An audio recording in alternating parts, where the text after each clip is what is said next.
Thank you, Lee. Congratulations, Colton Herta on the win and Alex Palou on the championship. Well, from the streets of Long Beach to the entertainment capital of the world, Las Vegas, Nevada, the first race in the round of 12. And after last week's drama, what could we possibly expect today in Las Vegas? Kind of a chicken move he did there at the end. Chase Elliott is not happy with Kevin Harvick. Does that every week, tries to run into you to get a flat tire. We're racing for the freaking win at Bristol when he throws a temper tantrum. You in the 9, you be 10. The 4 got into the side of the 9. He's mad, but I don't know why he's mad at us. I don't care who he is or how long he's been doing it. I'm going to stand up for myself and my team. I'm ready to rip somebody's freaking head off. This sets the tone for the rest of the playoffs.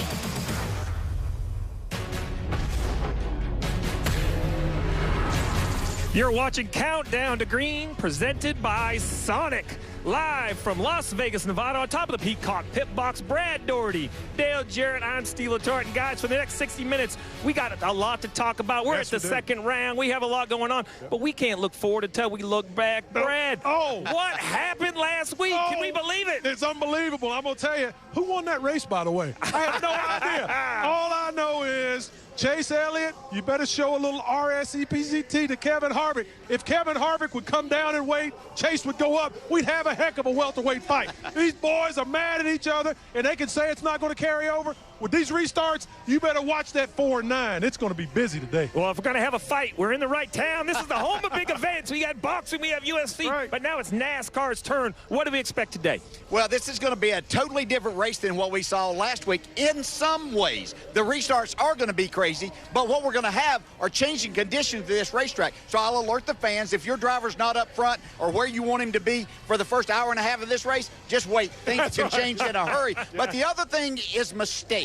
That's what we've seen. That's why some guys aren't racing for a championship anymore. And we saw mistakes in the Xfinity race yesterday, cost some guys opportunity to win. Who's going to be on the downside of this, making that mistake that's not going to maybe get them to the next round? You talk mistakes. I talk about moments. We're in the playoffs. Yes. We're in the postseason. Yes. This is not a time to lose a championship. It's time to win one. Who is going to step up? We saw Denny Hamlin shows up in victory lane in the first round. Who is going to have that same sort of performance here at Las Vegas? And we'll be talking about them. And I guess politely, can we say, can they beat Kyle Larson? We checked out the sports book. Kyle Larson, definitely the favorite. Well, it's not just us three all day today. At the other end of the pit road, my booth meets Dale Jr. and Jeff Burton.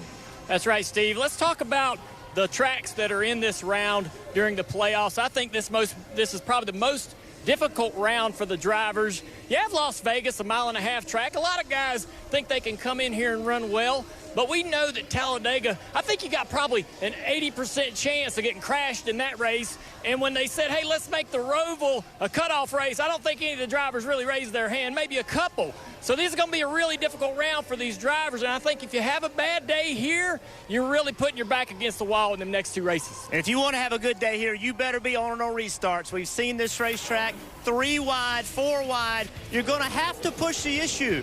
It's going to put drivers in a situation where they have to make a decision. Do I want to stay in the gas or lift? Joey Logano right there made a decision to lift.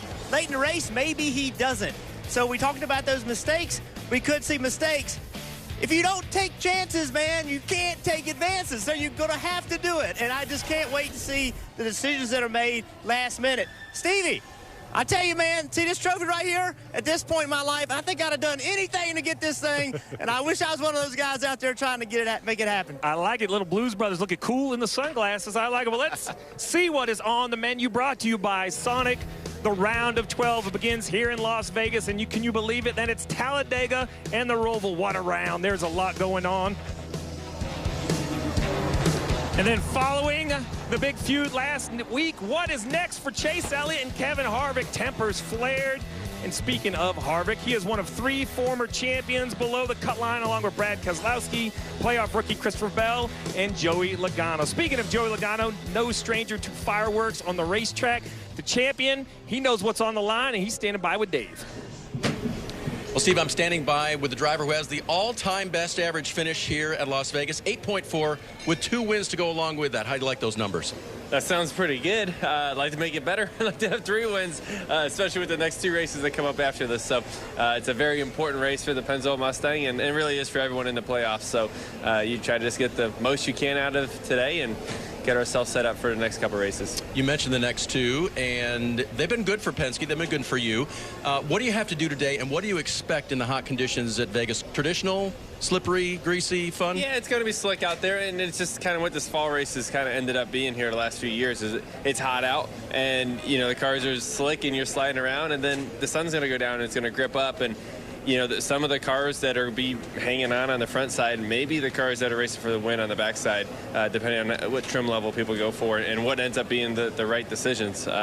So we'll have to wait and see. This track changes a lot as the sun goes down. It really grips up a lot. So it'll change a bunch. But like we said, ultimately, hey, a win would be the best feeling. But outside of that, I think just maximizing your day, running in the top 5 all day, getting stage points, that would be key. Steve, the one thing he hopes does not change at Vegas today, his success here as it has been in the past. Yeah, thanks, Dave. A lot of success for Joey Logano, but I won't lie, DJ, when I try to handicap this field, I think I understand where Gibbs is, maybe where Hendrick Motorsports is. I am lost when it comes to Team Penske. Weeks I don't expect to see them, here they are. Weeks I think they'll struggle. I mean, I don't know what to expect. Help me, handicap. What am I supposed to expect out of Team Penske? I'm not sure that we can know exactly what to, because we heard Brad Keselowski and read some things that he said earlier this week that he's not really sure what to expect. He said, we might have a car that can go win the race. He said, but if we ran 10th to 15th, wouldn't be surprised with that either. You can tell just by the demeanor there of Joey Logano, he's not exactly sure what they're going to have here this afternoon. Also, I think the Fords are struggling some at this point in time a little bit, but what can they do? I think Ryan Blaney might be the best hope for this group getting through here. The one thing they all do, if they can get to the front late in this race, when they've got a little bit more grip and can keep these things wide open, they're the 3 best blockers that there are on this racetrack. So that might work to their advantage here tonight. Oh, I like some blocking. That'd be some more fireworks. But one thing they all have in common, the blue oval on the hood. So, Brad, you're a car owner. I need you to kind of jump the fence a little bit here. A lot of whispers in the garage. NASCAR took those cars, the Ford, Chevy, Toyota, back to the dyno. Seems like we heard the whispers, Ford being down on power. I don't know if it's true, but is that what we're seeing, the struggles on the racetrack? Yes. The Fords are down a little bit on power, and everyone in the Ford camp knows that. But I'll tell you, I talked to Paul Wolf earlier this week, and we were talking about Joey, we were talking about Brad and the Penske organization. They're making no excuses. They feel like they can come to this racetrack, and this is a racetrack, as we talk about, you have to manage your race car throughout the day. And Paul says if he can make the right calls when needed and keep them in good track position, just like DJ said, when that sun goes down, it's any man's game, because you get to trim that race car up, and then you let it hang out. So, yeah, the blue oval's down on power right now. We see this throughout the sport. Historically, they'll be back, but they're going to have to be mistake-free if they want to win this race today. And that is why I'm here on the pre-race, because all that stress from the pit box was not a lot of fun. Well, the 4th Ford camp inside the playoffs is Kevin Harvick. We're going to talk a little Kevin Harvick when we return. With the launch of the NASCAR Next Gen cars just around the corner, let's hear from Toyota's Andy Graves for a peek under the hood of the Next Gen Camry. One of the first things that fans are going to notice on the new Next Gen Camry TRD is the 18-inch wheels and tires.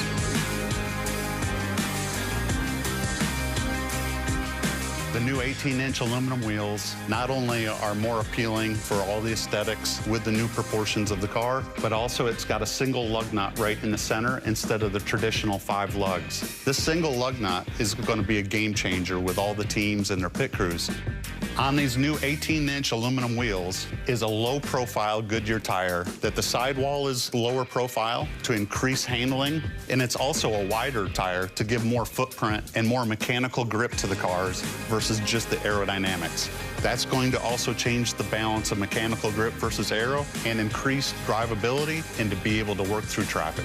Also, within the packaging of the new 18-inch wheels, it gives us the opportunity to put much larger brakes that are also relevant to the production vehicles and increase stopping power and a variety of options for tuning for the teams and drivers.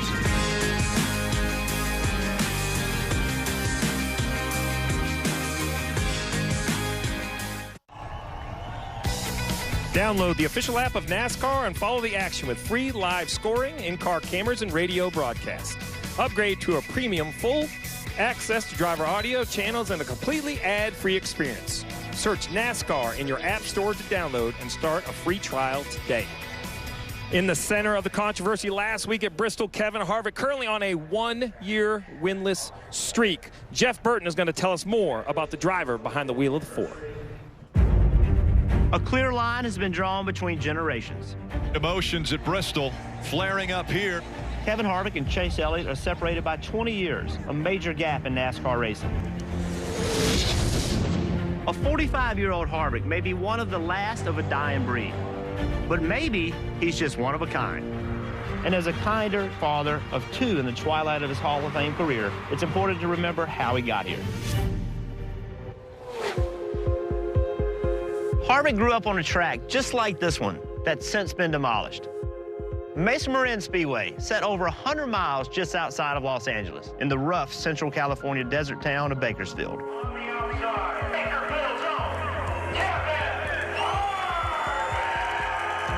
But it wasn't what he learned on the track so much as the tenacity he learned on the wrestling mats at North High School. Kevin Harvick never gave up on a match and started a race team from the back of an autoglass shop. He learned sacrifice from the lack of funds. He's going to get him, though. Here they come. Gordon got loose. It's Harvick. Harvick by inches. Harvick by inches. Tap for Cup by Richard Childress after the death of Dale Earnhardt in 2001. Some thought Harvick was projecting the intimidator persona. Well, here we go. Oh, here we go. Here we go. But that was just who he was, a brash kid from the other side of the tracks. Over the years, we grew to respect Harvick's fire that eventually landed him a 2014 championship for Stewart-Haas Racing. Great job, guys. This is unbelievable. But in starting a family, Kevin is also mellowed. He soaked in the best parts of fatherhood. Keelan Harvick, dad, just dominated at Michigan. Since his title, a calmer Harvick has amassed 30 wins and 4 title round appearances. With a quieter approach, it was less headline grabbing, especially with the number 4 mired in a year-long winless drought. Hold your brake best you can here. Hold your brake, hold your brake, hold your brake. But Harvick has lifted his game in these playoffs. Bristol has reawakened that old-school fury that made him famous. Look at that! Contact! And the Bakersfield swagger that took him to stardom. As the round of 12 begins, NASCAR fans are witnessing all sides of a resurgent Kevin Harvick. Jeff, that's just such a tremendous job. And you were his teammate, so you might know him as good or better than anybody here. Did they wake up a sleeping giant? This round one was pretty amazing for Harvick, but what happened in Bristol, is that the thing that will motivate him going forward? A lot of times that'll get a driver in trouble, that passion, that anger, that frustration. But something tells me that in Kevin Harvick, he uses that to move forward and get stronger. Kevin Harvick's at his best when he's right on the edge, and he's willing to push things to the edge. I was his teammate for a long time, and we didn't always see eye to eye. Publicly, we disagreed. But the one thing I always had, and even more today as we've both gotten older, is I have so much respect for him because that fire is real. Like, I have so much respect for racers, people that will do anything it takes to be here, and then once they're here, be successful. And that's what he is. Behind closed doors, he is fierce, man. He will not let anybody in that shop for 1 second quit working, quit making his stuff better. But he's going to expect the same out of himself. I know we've heard him on the radio, mad at his pit crew in the past, but he yells at himself the same way, right? He's just a fierce competitor. And yes, I do think they awaken the sleeping giant if his cars are fast enough. That's the question. It's been a long time since we've been on a high grip mile and a half. Who knows what kind of gains they've made? But if you give that man right there the equipment, he will put it in victory lane. Well, you have to wonder going forward, do they have the cars to compete? The last time we saw them race at any track similar to this, I would say maybe the Nashville run, they're going to lean on some of the performance there. They did have a great run. And it has been a long time since all these teams have raced at a high grip mile and a half track. So I think that, Larson's got to be the favorite going into this race, and I don't want to be the guy that has to climb into this car right here. It's probably about 20 degrees hotter than any of these other cars out here, but he's got to be the favorite today. But I think a guy like Harvick could slip in here and sneak in and run top 10, get those playoff points, get the stage points that he needs to carry himself. He's in a hole again as this second round starts. Yeah, Ronnie Childress said, what a great first round, but then he looked at the points starting this round, and there they are on the bottom again. But, guys, I just don't think you want to give Kevin Harvick any more motivation. We've seen how he operates when he's on edge, and I think that's where he got put last week. We have seen that little wrestler come out, that young wrestler from high school. But I want to go back to the incident. DJ, I want to get your opinion.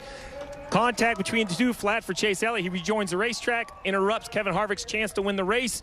Was Chase in the right by his moves? You know, Steve, it's easy to sit here and try to find blame or to put blame on one of these drivers or the other. When I look at this, I think this is what NASCAR racing is about, and things on a short track, and especially at Bristol, and especially from one driver, Kevin Harvick, that hasn't won in a year now, that we can put blame on either one of them. Here's the fact. I would have been highly disappointed if these two drivers weren't as pissed off as they both were. Because they're champions. And what got them to be champion is that fire inside of them. Each driver felt like they were wronged in one way or another, whether it's the start of the incident or what happened after Chase Elliott came back out on the racetrack. So that racetrack had 3 other lanes if Harvick didn't like where he was. But you can also say, hey, I was the leader. I'm deserving of having that spot. So I think this is just two highly competitive individuals that things are going to happen, and we don't always have to find a blame to put here.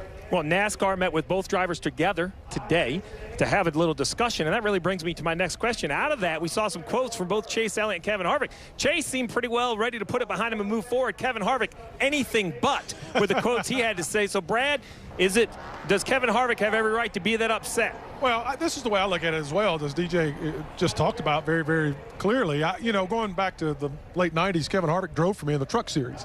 So I know Kevin really, really well, and he is very, very tenacious. And he doesn't forget, and he does chalk things up.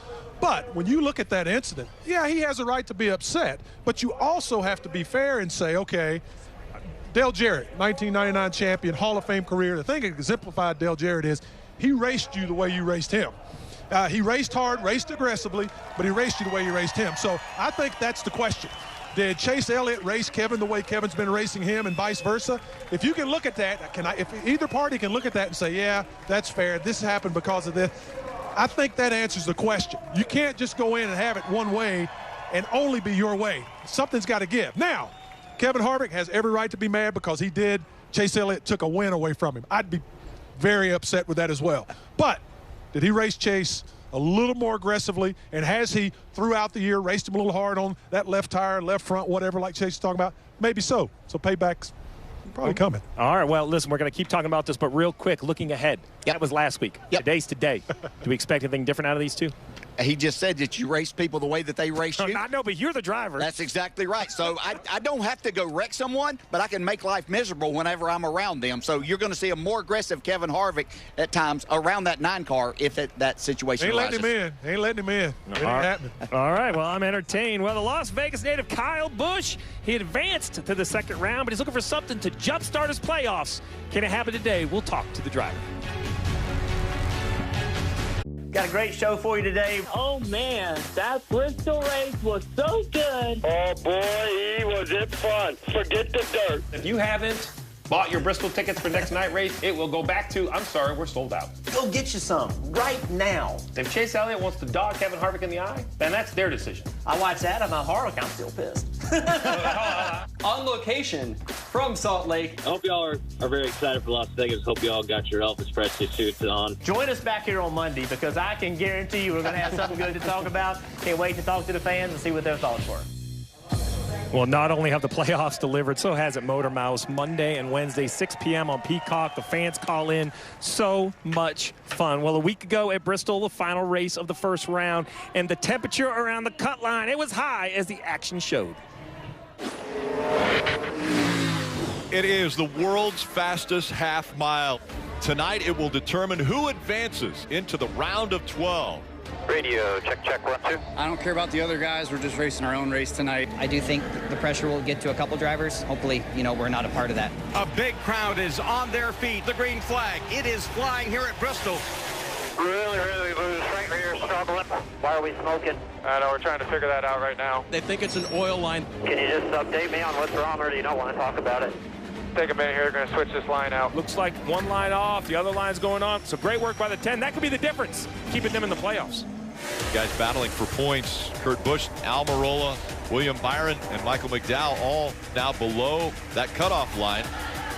Help me, I'm going to have to bring you back down here. Got a lug nut problem on the right rear. 10-4. I need that about 2 seconds sooner. I know we dug you a hole, but I've seen you dig out of one here before. We can do it again, all right? We certainly gave up more than 2 spots over the course of this first round. We're going to be racing in for the final spot. FYI. Copy. 5, 4, 3, 2, You're back up. The 20 of Christopher Bell missed his pit stall. 20 car, what the are you doing?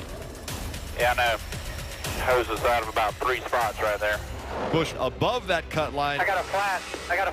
Feels like my front, I can't tell. We got an issue with 18 here. The right front tire's down. Right front flat.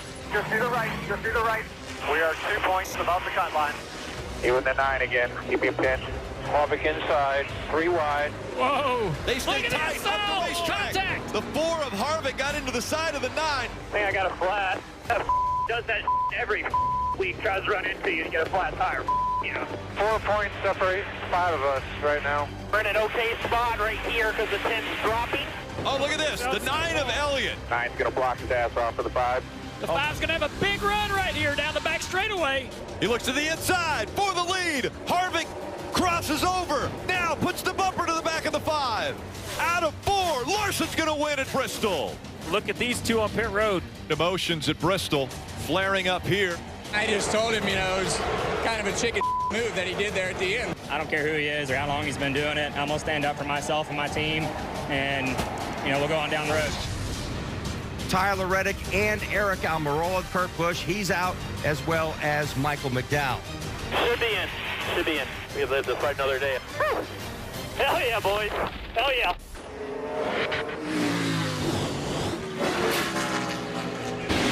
Nobody knows how to advance through this playoff system better than Kyle Busch. 2 championships, 5 appearances in the championship 4. So given what this round has in stake for you, Vegas, Talladega, the Roval, how do you get through to the round of 8, Kyle?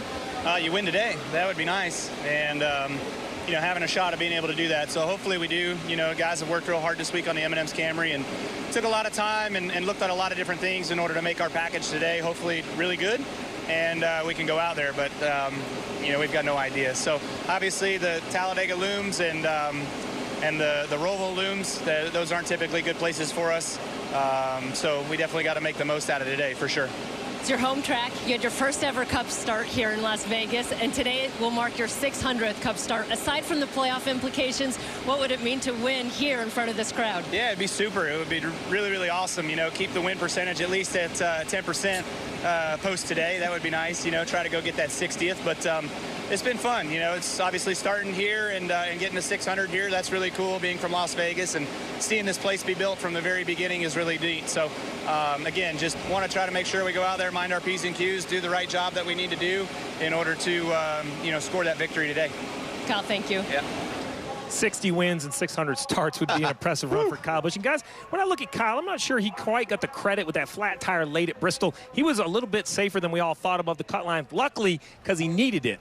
So I really think what he said is right. Mine is P's and Q's. He just doesn't want to make any more highlight reels. He wants you to just get safely through Las Vegas and on to the next 2 races, much like his teammate Christopher Bell. First time playoff for Christopher Bell. I think the pressure is a little bit different. How do you think he's faring, and what do you expect moving forward? Well, I think he did a good job, and his crew did an outstanding job of repairing that car at Bristol the other night. We saw the mistake that he made, missing his pit. That put him in another bad position, then made a mistake, got himself in a bad spot on the racetrack. Lucky that he's in this round now, to be quite honest. But he has fast race cars, and he's a tremendous talent. Let's just think back to the first couple of years that Kyle Larson was in this division and in the Cup Series.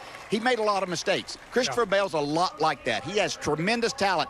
Making some better decisions right here today, starting today, will help him get through to the round of 8. A driver that showed me tremendous talent at Bristol, William Byron, came in well below the line, fought to that 3rd place. He advanced. Yeah, overcame the 2nd largest deficit in the elimination era, 18 points. Did a great job, and he got hung up in that Christopher Bell missing the pit box. It cost him some spots. Still raced really, really hard, put himself in good position, good 3rd place finish. He's strongly back up into the hunt now, so I like what I see out of that 24. And I'm talking about Will Byron's teammate, Bowman. I'm not sure if we're giving this young man justice. He's won 3 races this year, yet I don't ever seem to talk about him. He kind of comes from nowhere. We'll see if he can do it again at Las Vegas today. Well, this isn't the only race happening today. Earlier today, it was the NTT IndyCar Series crowning a champion in Long Beach. Coming in, it was Alex Palou, but early on, Pato O'Ward second in the points right here. Contact around he goes. unfortunate, didn't get a chance to make a run for a championship. That left it up to Alex Palou from Ganassi and Newgarden from Team Penske. Alex Palou with the celebratory donuts, bringing Chip Ganassi an IndyCar Series championship. Let's talk Chip Ganassi. Announced earlier this year, selling his teams. He's out of NASCAR. A fellow owner, I'm sure you've been in meetings with him. Sure. What is Chip Ganassi's footprint on NASCAR? Yeah, iconic car owner. Many contributions to NASCAR. But just think about his entire career in Champ Car, IndyCar. He has been unbelievable. Won over 20 championships across the board. Won 20 Cup races while he was here. Just an iconic figure. A remarkable career as a car owner. Congratulations to Chip. Yeah, congratulations, Chip and Alex Palou on that championship. What he's done in NASCAR might go unnoticed a little bit at times, but he's a great businessman that's brought a lot of great ideas and things here. There was a former driver and understood everything that was going on.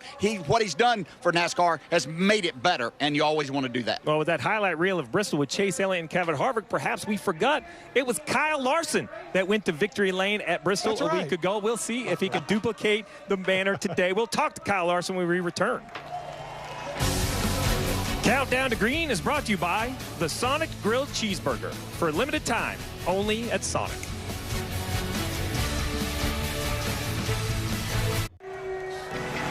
Go full throttle with Wi-Fi speeds worth celebrating. Fast internet for a faster everything. Can your internet do that? Daniel Suarez is hosting his fan group, Daniel's Amigos, at the track this weekend to celebrate Hispanic Heritage Month. So much fun and so much exciting when the Amigos come out. A great fan base. And continuing with Hispanic Heritage Month, a fact many may not know about the beginning of NASCAR. Present, but not seen in the group picture at the meeting in 1947 when NASCAR was formed, was the man who volunteered to hold the flash, Francisco Eduardo Menendez. Commonly known as Frank Mundy, this colorful driver played an important role in the early days of NASCAR as a competitor and a spokesperson. He may have sat out almost the entirety of the 2020 racing season, but it didn't take him long to knock the rust off. Today, you were dominant in this race. Yeah, thanks. What an afternoon for the 5. Kyle Larson will complete the long journey from NASCAR suspension to victory lane here at the Las Vegas Motor Speedway as he wins in dominating style. Viva Las Vegas, baby. Hell yeah. Thank you so much. Thanks this race for believing in me. This is definitely special.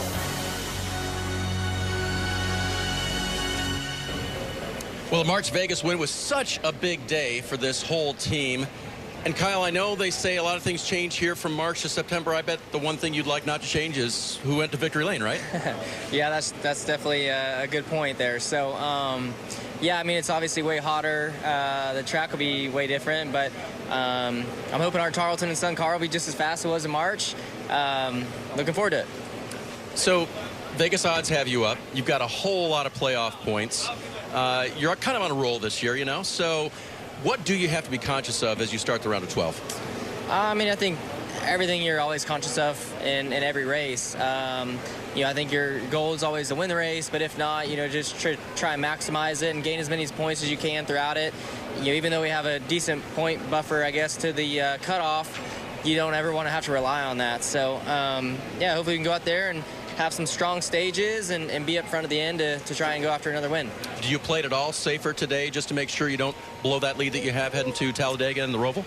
I don't know. It'd be nice to, you know, not have any issues, but I also don't want to take myself out of a shot of, you know, stage points or a win just because I'm too cautious. So, yeah, I think just you can't really. To me, I feel like I haven't approached anything any differently any of these first 3 races. So, you know, why do that now? And he's got the best starting position. He will start first today. All right, why do that now? Does Kyle Larson have anything to worry about, DJ, or do you like his approach to still be aggressive and try to win? I like everything that he said right there, and in particular talking about stage points. If he can have a good stage 1 and stage 2, which would benefit him and put him in a good position, because I'm going to tell you, the last stage of this race is going to get crazy as this racetrack cools off and we have some restarts there. Yeah. So if he can do that, he'll be just fine. He's in a great position, just don't make any mistakes. All right, well, we talked Kyle Larson, 46 above. The 2 drivers behind him Gibbs teammates, Martin Truex Jr., Denny Hamlin. Let's talk Hamlin. What do you expect, and what does he need to do today? Yeah, I was surprised looking at the statistics. You know, Denny Hamlin's won 45 races, but he's never won here. And that really shocked me because this seems like the type of place that Denny Hamlin would run up front and win. I think the thing for him is just to do what he does best. That's to be under control, race the car, run the car as hard as he possibly can without aggravating the tires. He takes great care of his tires and equipment, and run where he's comfortable throughout the day, giving himself a shot. That's what Denny does best. He's got a fast race car. We'll see him out front. If he doesn't, they'll work on it. They'll wrench on it. He won't upset the tires like I talked about. At the end of the day, he'll have a shot. I think Denny Hamlin is going to be the guy you have to beat here today. Oh, big prediction. For me, I'm not sure if he's the guy you have to beat, but my nerves for Martin Truex Jr. are going to be the highest at the beginning. They've had some inspection issues. He will start at the back of the pack, and with only really 16 points kind of in his bucket, this is nothing he wants to throw away. I think he'll be fine if he can make it to the sun goes down, but it is going to be questionable and chaotic early. Well, we've talked all about Bristol. We're going to get to talk to one of the drivers involved. Kevin Harvick will be with Kelly after the break. Countdown to Green is brought to you by the Sonic Grilled Cheeseburger. For a limited time, only at Sonic.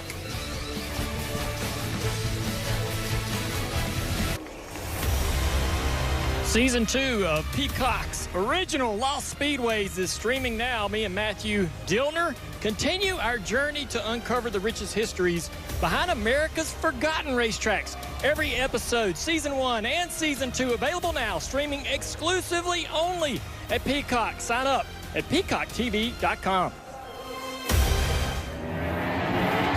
Kind of a chicken move he did there at the end.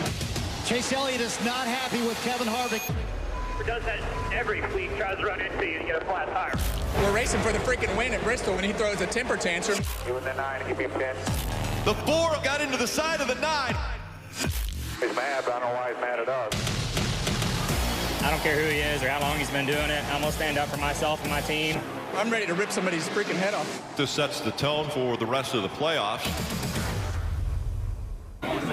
Well, it was a really strong first round of the playoffs for Kevin Harvick, but Kevin, so many people still want to go back and revisit the finish at Bristol a week ago. Just earlier today, you said it was probably the maddest that you had ever been. So moving it forward, how do you intend to race Chase Elliott in the future? Yeah, I think that's pretty clear. I think, you know, the main thing for us is going out and trying to get the most out of our days, just like we've done all year. And you know, I think for us, obviously our cars have run better the last few weeks, and I think we you know, just have to go out and grind away. You just don't really know where it's going to start or what the track conditions are going to bring and handling conditions and things like that. So we'll go race hard and see what happens. When I talk about that strong first round, and your crew chief, Rodney Childress, said your experience is probably the team's greatest strength. So how do you use that in a round like this where we've got two pretty unpredictable tracks that lay ahead? Yeah, well, I would say that this is the most important race for us, just because of the fact that, you know, we ran so bad here at the beginning of the year, and I think, you know, now we need to go out and have a decent day to try to have a good finish. So got a good starting spot, and hopefully we've made all the right changes from where we were at the beginning of the year, and have a good day and night. Thank you, Kevin. Well, it seems like Kevin Harvick has got his mind on this race and not on that rivalry or that incident at Bristol with Chase Elliott, but you have to wonder going forward. I believe that it could crop up again. I believe that there could be a situation, particularly maybe not here, maybe not at Talladega, but at the Roval or at Martinsville, where one could make it difficult on the other. And we know these drivers hold grudges, Jeff, and what's your thoughts? I mean, is this over with? Well, listen, I don't think it's over with. Just because the intensity that's involved in these playoffs. You mentioned the tracks coming up. You're going to be close with each other. But I don't think either one of them is going looking for trouble, but their tolerance for each other is going to be less. You know, when you're already mad at somebody, they do just a little bit of something, then it just makes you that much madder that much quicker. But Kevin Harvick, he's been here before. He's been in these situations before. He's going to move on. Chase Elliott, a little new to this. You know, a little new. He even said it in his interview. I thought it was pretty amazing that he said it. He said, look, I know Harvick's been here a long time, but I'm going to stand my ground. He's a Cup champion. He doesn't need to tell us that. People look up to him. But I think that Chase Elliott, he's such a humble guy, right? So humble. I think that he's telling himself, hey, I belong here. He's also telling Kevin Harvick. So how does Chase Elliott move forward? Listen, I think his temperament, the way it is, I think he'll move forward just fine. But we all have that little short wick, and when we light it, it goes off pretty quick, and race car drivers are famous for it. Yeah, it'll be interesting to see how Chase reacts going forward. I think, he's been around this sport long enough and certainly has the history and understanding, has his father to lean on, to understand how to approach this going forward and how to handle this situation or even fix the situation with Kevin Harvick so it doesn't become a problem in the playoffs when he's trying to, rebound and get himself in that position to win his second championship. So it's going to be interesting, I think, going forward. And then, I don't think they, even though the restarts are kind of crazy here, this is a track where you're not going to run into the side of somebody. This is not a track where you're going to retaliate after what happened at Bristol. But a track like Martinsville, absolutely, it could happen there. Yeah, I wasn't good at it, but payback is best served when it suits you, not when it hurts them, right? So that's what you got to remember. We're hoping to have Chase Elliott when we come back. Be a great conversation.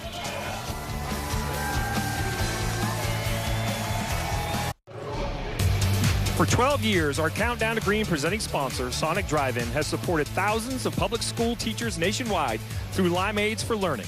The program provides millions of dollars in donations each year to help teachers access necessary learning resources for their students. Sonic's support of educators extends throughout the country, including right here in Las Vegas. Just 10 miles up the road, second-grade teacher Alma Godoy used donations from Sonic to adapt her classroom to the hybrid learning environment that make it feel like a second home for her students. Starting this Monday, September 27th, Sonic is donating $1 million to teacher projects. And you, too, can support teachers like Alma by voting for projects in need of funding. Head to limeadesforlearning.com to vote through October 24th. All right, now we have the defending champ, Chase Elliott, at the front of the grid with Dale Jr. and Jeff Burton. Yeah, we're really thankful to have Chase come down here as he's getting ready to do battle today here at Las Vegas. And we've talked about the incident with Harvick. It's been in the media all week, and boy, you picked a doozy to have a rivalry with. But going forward, I mean, this is a round where I think that drivers probably don't really look forward to it. You got Talladega and the Roval, but you're one of the guys that's actually good at all those racetracks. So you may be a little bit different. How do you feel about this round? You run great at Vegas. You know, the results don't speak to how well y'all run here. You're pretty darn good at the plate races these days, and the Roval, you're one of the best at the road courses. So do you look at this as a round for you to really excel?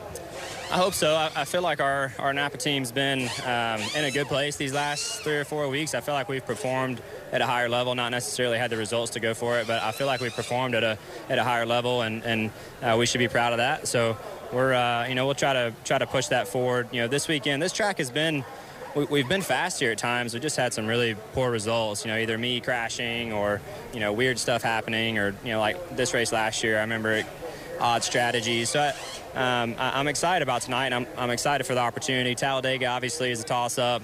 The Roval is as good as it's been to us. I think it can also be a toss-up. So I don't think it's necessarily an easy day for us, no more than it is anybody else. But as always, looking forward to the opportunity and excited to get rolling.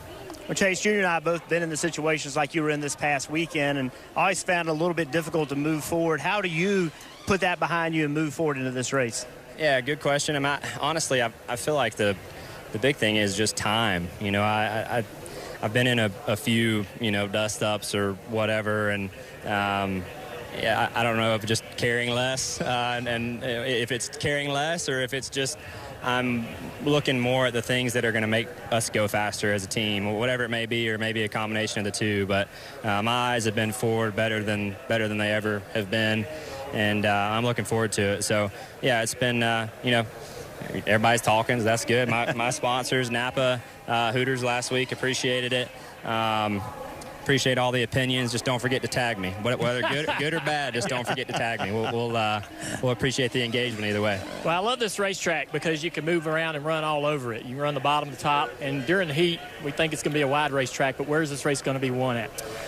Well, we saw last night, and Josh, alluded to it after the race. I mean, typically when the sun goes down, and especially this time of year, it seems like we have this big change from when the sun's out to when the sun goes down and just temperature outside. And typically when that happens, I feel like the track does gain some grip. We'll probably be running closer to wide open. When that happens, typically the shorter distance is is hard to beat. So we'll have to wait and see. But hopefully there's options all night. But I think the bottom eventually will be the place to be.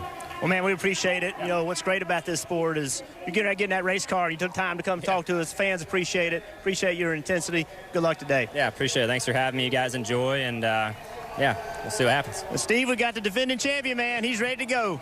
Well, I echo your sentiments there. These guys taking their time out to let us hear from both Harvick and Chase now. Yeah. So the question is, did either of you hear anything that's changed your opinions from last week or moving into today? No, they're professionals. I'll tell you that.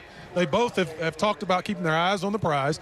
But the issue is they're going to race around each other. And like we talk about, these restarts are tumultuous here. And you have to be aggressive. You have to take positions. If they end up near one another, they're not going to give each other a break. It's just the way it's going to be. But they're both professionals. They'll move on. It's not the end of the day for either one of them. But neither one of these guys will forget.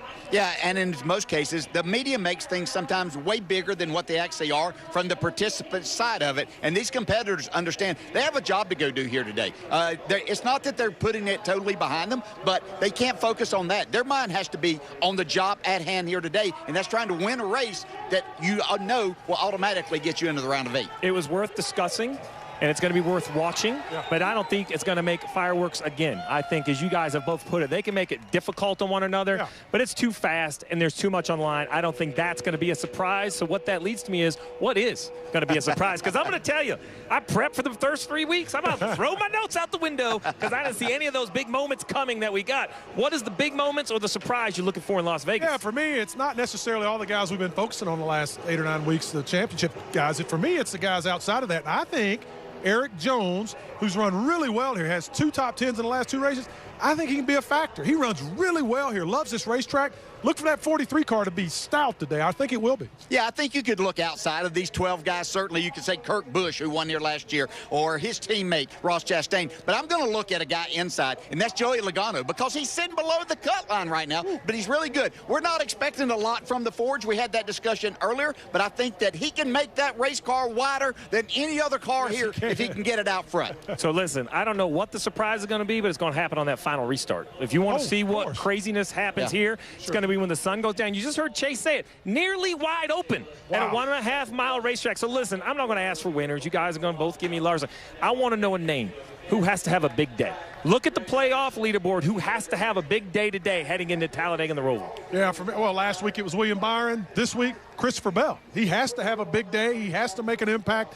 This is his chance. If he doesn't do it today, he's in trouble as it is. He's in a lot of trouble if it doesn't happen today. Yeah, we talked to the driver, and mine is Kyle Busch. I think that probably more mentally than whatever points say. I think mentally moving forward for these next 2 races, Talladega's not his best and his favorite, but he has to have a good day and night here. No one wants to depend on Talladega because it's so much out of your control, but the name that's on my radar, Kevin Harvick. He was in the news. He's fired up. He have a car to drive. I know he'll be ready to do it. It's been a blast. When we come back after the break, the ceremonies are here. It's time for racing. Get the second round of the playoffs underway from Las Vegas. The first round is behind us. The second round right in front. We've talked to most of the playoff drivers. Well, the only thing left, let's go trackside for ceremonies. Ladies and gentlemen, at this time, we ask that you please rise if you're able and remove your hats as the Nellis Air Force Base Honor Guard presents our nation's colors.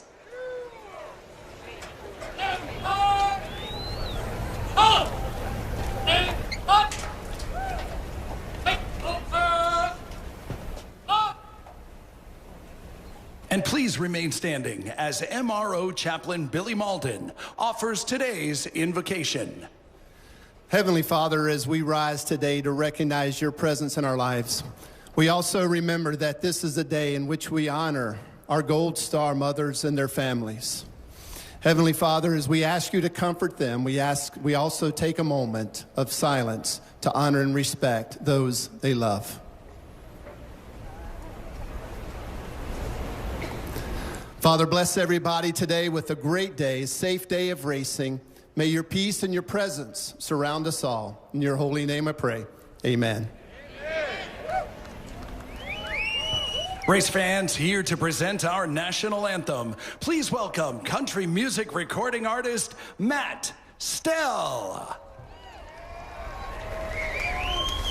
Oh, say, can you see by the dawn's early light what so proudly we hailed at the twilight's last gleaming, whose broad stripes and bright stars through the perilous fight o'er the ramparts we watched were so gallantly streaming, and the rocket's red glare, the bombs bursting in air, gave proof through the night that our flag was still there. Oh, say does that star-spangled banner yet wave o'er the land of the free and the home of the brave? Race fans, make some... A great flyover from Nellis Air Force Base just off the backstretch. We'll let the drivers climb in and the command when we return to Las Vegas.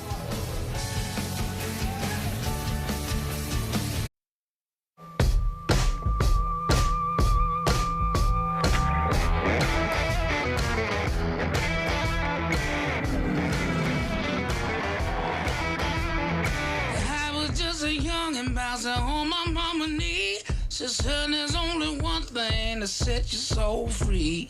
Wasn't no easy street where I come from. There wasn't no sleep until the work was done.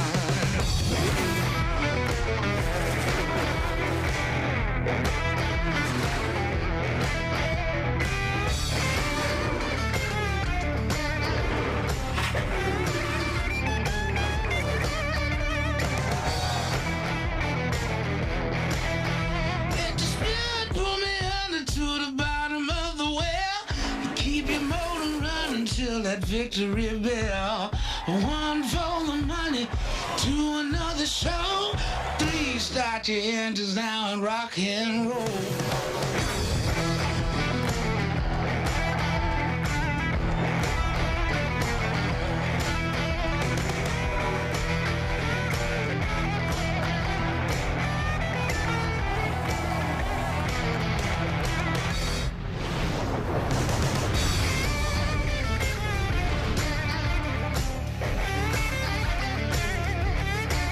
It's NASCAR Cup Series playoffs from Las Vegas, the South Point 400.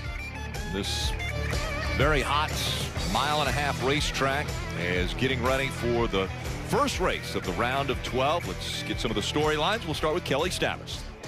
Well, Rick, Alex Bowman's playoffs got off to a little bit of a rocky start when he got into the wall early at Darlington, but since then things have been moving in the right trajectory, and he comes here to Las Vegas off a top 5 finish at Bristol. His crew chief Greg Ives told me today's race is all about maximizing points and staying clean, but he did say if there is a chance to go for the race win, we are willing to make a risk to do it. Dave? Kelly, in part with a strong finish last week at Bristol Motor Speedway, Martin Truex earned the 4th starting position on the grid today. Unfortunately, the team has had to give that up after 2 failures of technical inspection. He'll have to go to the rear of the field. Of course, that might not be the worst thing in the world. He's last time that happened, he finished 9th in Stage 1 and finished 3rd in the race at Atlanta. Las Vegas hasn't traditionally been one of the better tracks for Denny Hamlin, but he told me that all changed here 1 year ago. Last fall, they hit on a car setup that just works for him here. He said it's been night and day since, and he feels primed to get his first win here at Las Vegas, Dave. Ryan Blaney plus 11 to the cut line, starting in a great position, P2 to start the round of 12. Here last year he was already eliminated and had a great day. He's older, wiser, and faster this year. We'll see what 400 miles will tell. In typical Las Vegas fashion, there's about to be a show. Let's start with fire. Fire in the engine bays. And now, race fans, for the most famous words in motorsports, please welcome UFC President Dana White. What's up, Las Vegas? Are you ready? Gentlemen, start your engines! Final.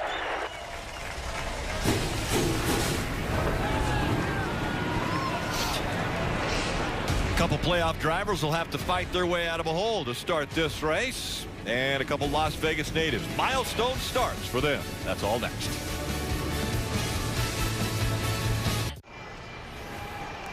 NASCAR on NBCSN is brought to you by South Point Hotel, Casino, and Spa, where the racers stay in Las Vegas. Credit One Bank, the official credit card of NASCAR. Visit GoCreditOne.com. And by Toyota.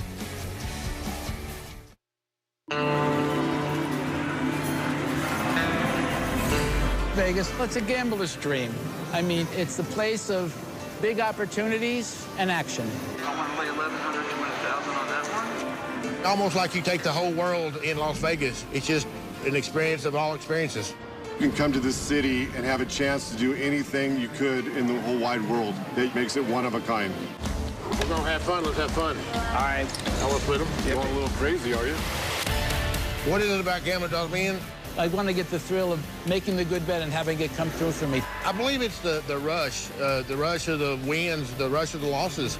The risk and the opportunity of chance to win makes me come out. The big part of winning is not being afraid to lose big. You cannot be scared if you want to come out and gamble. You have to be willing to put it on the line. If you're not willing to put it out there, you're not going to win it. All gamblers have to have the same mindset, willing to risk if they want to win. You have to be fearless. Damn, I'm ready to rip somebody's freaking head off. You can't play on scared money. If you don't play smart, you won't play long. Hell yeah. How about that, guys? Bring it home to us, buddy. P1, nice job. What a race! Let's go! You have to have the mentality that you're going to go for it and put it all on the line. The better the bet, the more you should bet. The bigger the advantage, the bigger the reward. Well, when I sit down at that table, I play to win. I'm not there to lose. Every race and really every move that these drivers make is a gamble, and they have to weigh the pros and cons in a split second, doing things at over 170 miles an hour here at Las Vegas Motor Speedway. I want to take a look at the starting grid, brought to you by South Point Hotel, Casino, and Spa. Up front, it's Kyle Larson and Ryan Blaney. Larson, that win a week ago.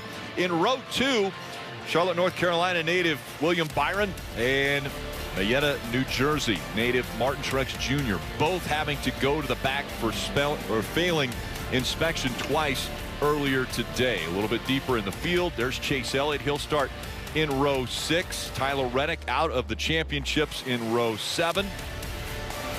Continue on back through the field. You saw Eric Almirola, his name also to the rear. They also failed inspection twice, so they're headed to the back and all the way through the rear of the field. Let's dial up Joey Logano on the radio, Jeff. Hey, Joey, it's Burton. You got us? I got you. All right, we got the man we need to talk to. 1-2 of the last 5 here. What can we expect out of this racetrack today?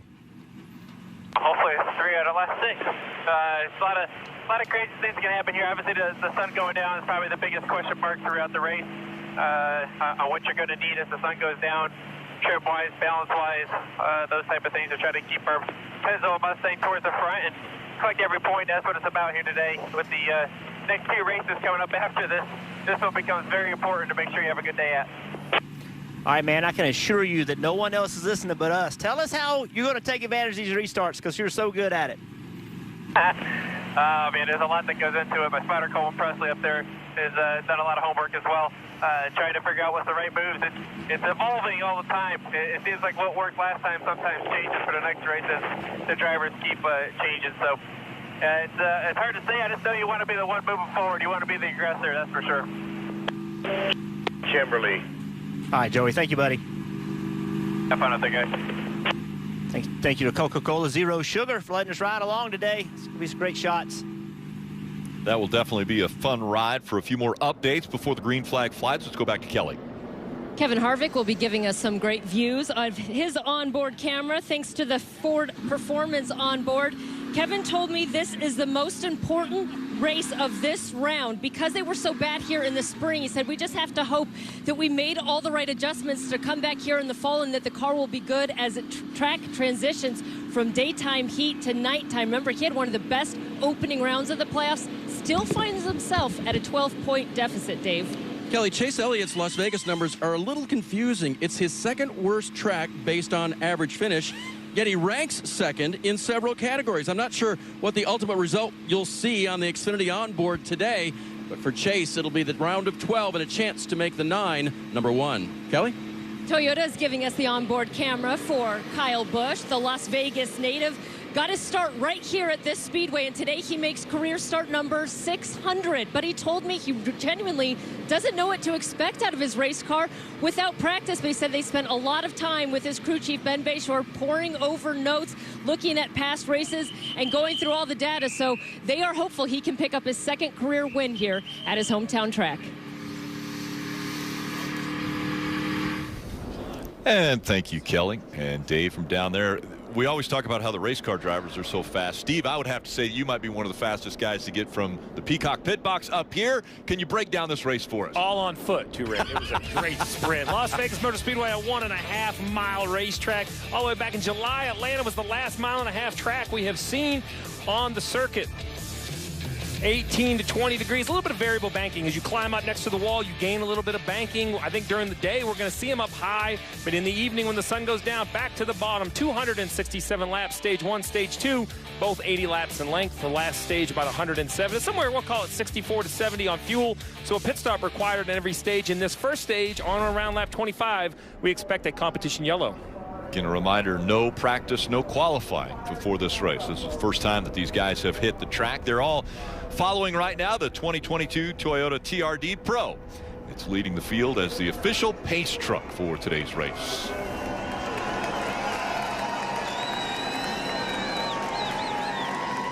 See the 24 starting to drop back now. Again, the inspection issues 2 times through. They failed, so they'll go to the back. As we look at the current conditions, we've talked so much about the heat here and how temperature sensitive this racetrack is. Right now, turns 1 and 2 starting to get into a little bit of shade, but 94 degrees, the sun beating down on this track. The sunset will be around 6:30 local time here. And Rick, I'll tell you, why the wind doesn't seem heavy, there are some gusts. When we talk about this close proximity on the restarts, those gusts could catch a driver off guard in the wrong location. Again, a reminder, this is the start of round 2. If you win, you advance. If you're one of the playoff drivers, but you don't want to be in the bottom 4 points-wise after the Roval, the 3rd race of this round. And so now you see where everyone has been reset after the points were reset to 3,000, and their playoff points continue to advance with them all the way through the round of 8. And then once they get to Phoenix, it will be no points. It's just who finishes in front of the other 3 that are a part of the championship 4. So very important this race as we look forward and have Talladega and the Roval, the next 2 races of this round. So many of these playoff drivers making sure they don't make mistakes. They want to earn as many points as they possibly can so they're not in a hole when they go to the next races. And this is a tough racetrack. We've already seen it. You can't make mistakes here, but you do have options. A very wide racetrack, and they'll move all over the track, from the bottom of the track all the way to the top. It's Kyle Larson and Ryan Blaney. The 5 of Larson on the outside, the 12 of Blaney on the inside as we get ready to start the round of 12 from Las Vegas.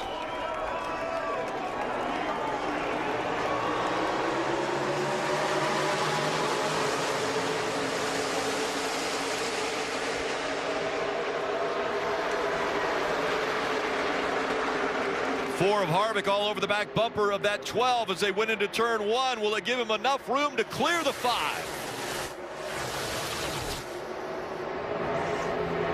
Big push from Harvick right here.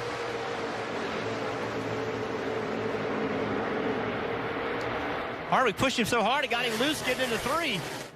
Now he's stuck in the middle.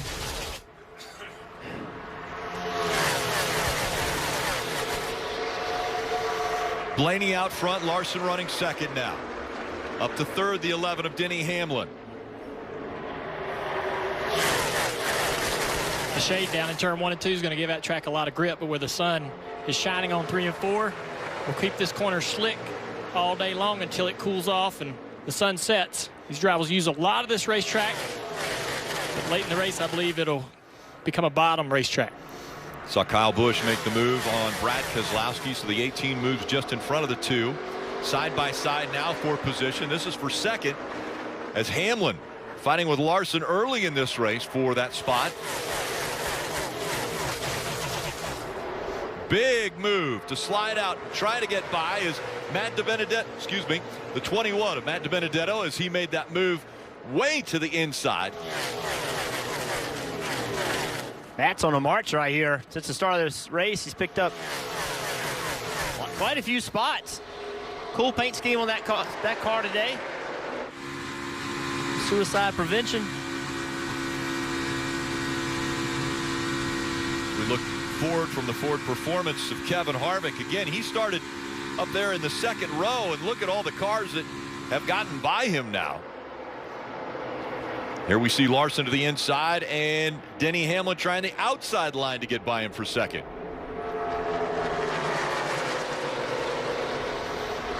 Look at the move by Alex Bowman in the 48. He tried the apron as well to get by Matty D. As much throttle as they use to get around this racetrack, when you get a run, you have to take it. You can't lift, try to help another guy. You're going to create runs for people behind you. You have to take every run you get. Round 1, we thought it was going to be an all Joe Gibbs Racing round. And then in the end, it was Larson who was able to win at Bristol. Now here comes a couple Joe Gibbs Racing drivers moving up to the front, chasing after the Penske driver and Ryan Blaney. So it's Denny Hamlin and Kyle Busch running second and third now. It's a little bit of what we saw in the first race here earlier this year, but so much changes throughout the season. You wonder if any other teams have caught up or can be a part of this picture today, but the Gibbs and Penske cars traditionally run well at this track. Larson now with a little momentum, trying to fight back, gets to the outside of Kyle Busch, maybe a little side drafting as they go through the front stretch. Rick, you mentioned during the starting lineups about William Byron and that 24 and that 19 of Martin Truex Jr. both going to the rear. Well, here they are almost working together, a little separated now. You see the 24 right on the back of traffic. And look at the run the 19 has. That's on the bottom of your screen. Cracking inside the top 20 for both of these drivers. Good recovery, making all the time up they can as Truex goes to the top 3 wide.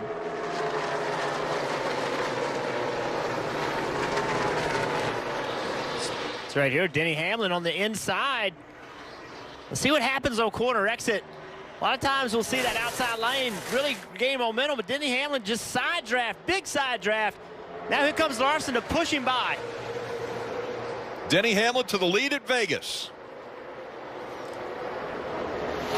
Now they're side by side for second. This presents an opportunity for Kyle Busch, who's in fourth, to either push or help one of these drivers. He's going to take that outside line and use that momentum to now take third position from the 5 car. And right through here in 1 and 2, I know you drivers have talked about it a lot. We call it a bump.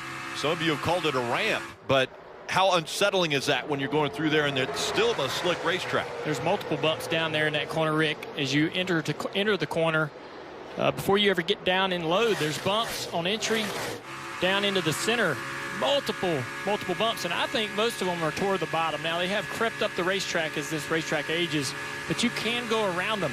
If you run this high line, it's not quite as bumpy up here as where it is where Denny's running right now, but if your car drives fast through those bumps, you don't mind running through them. The only reason you would not go through them is if it upsets and slows the car down. Dave, what you got on the 12?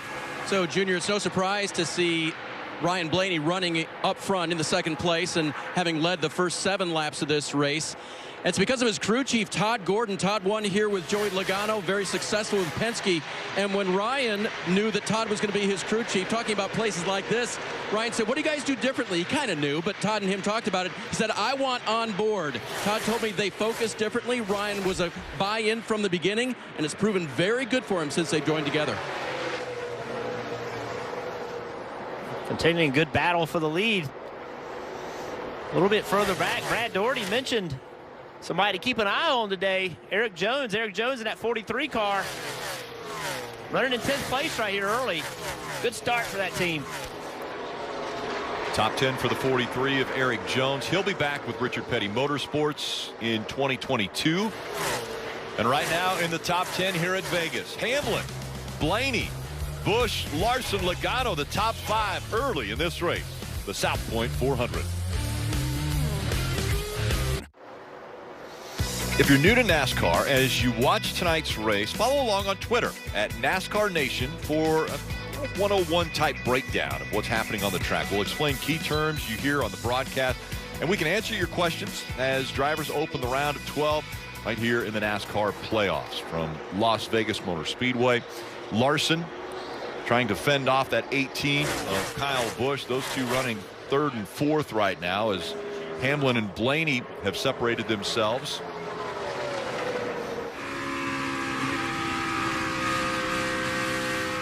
Kyle Busch, his 600th start. How about the fact that the 24 of William Byron had to start to the back, and he's broken into the top 10 already? Yeah, so I mentioned inside the top 20, but now he's passed. He just passed his teammate, the 9, and now attacking the 2. Unbelievable moves by William Byron, Dave.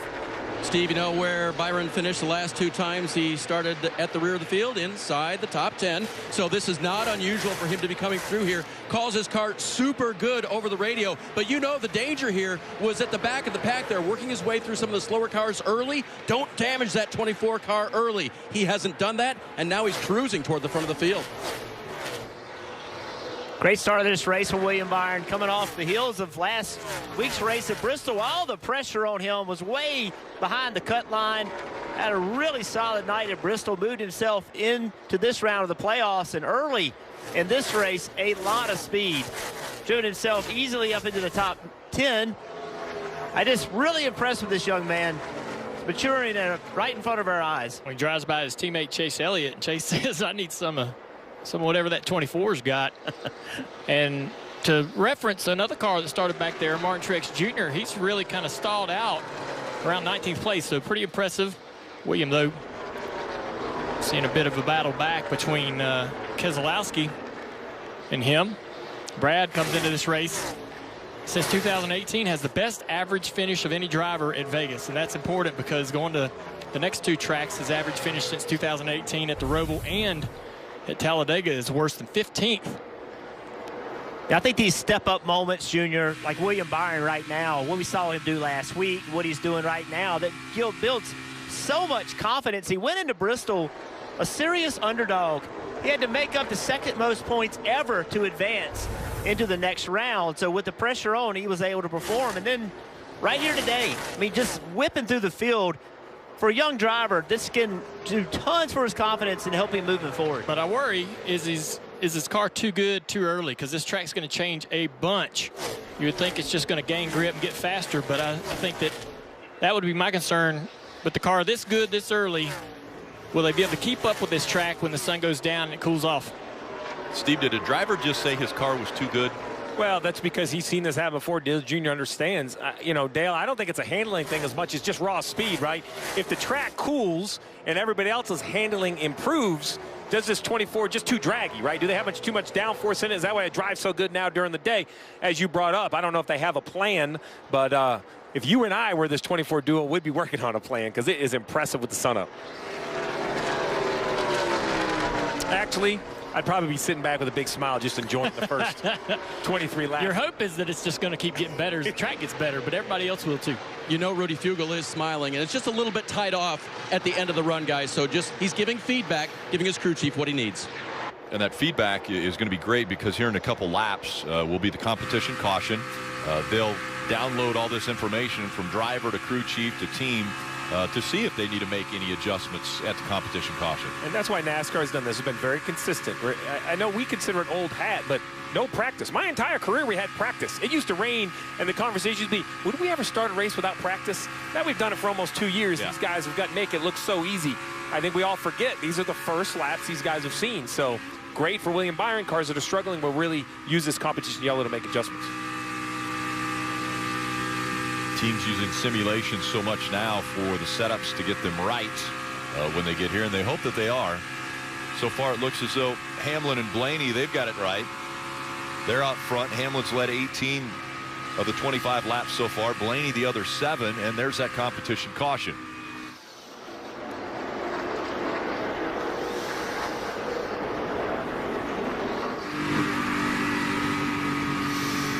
Amazing brothers with Kyle and Kurt Busch here. The 600th start for Kyle Busch. Definitely now a Las Vegas he is a legend.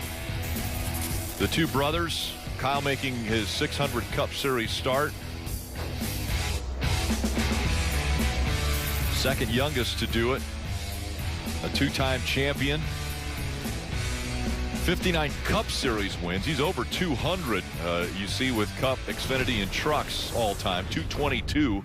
I mean, think about this, Rick. If he was fortunate enough to pull off the win today, that would be 60 wins and 600 starts, 10% in the toughest stock car series in the world. I mean, that we know he's good, 2-time champ, but I mean, those are some unreal numbers. Talk about winning percentages. 750th Cup Series start for his brother, Kurt. And Kurt always is quick to say my younger brother, my little brother. But his little brother has accomplished quite a bit. Kurt also very established with a championship himself. And I feel bad for Kurt. I feel this one car, Chip Ganassi Racing, brought better cars when the playoffs started.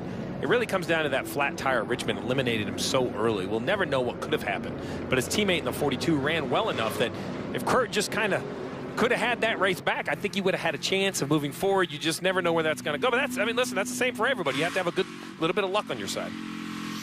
So now the field making their way through turn 4. They will be able to come onto pit road if they so choose. I expect to see them all. Fuel is required to make it to the end of the stage. Few hitting the brakes hard as they're coming on to pit road now, Kelly. Denny Hamlin wasted little time getting to the front, but they have some work to do on this 11 car. He said he needs more security, especially over the bumps.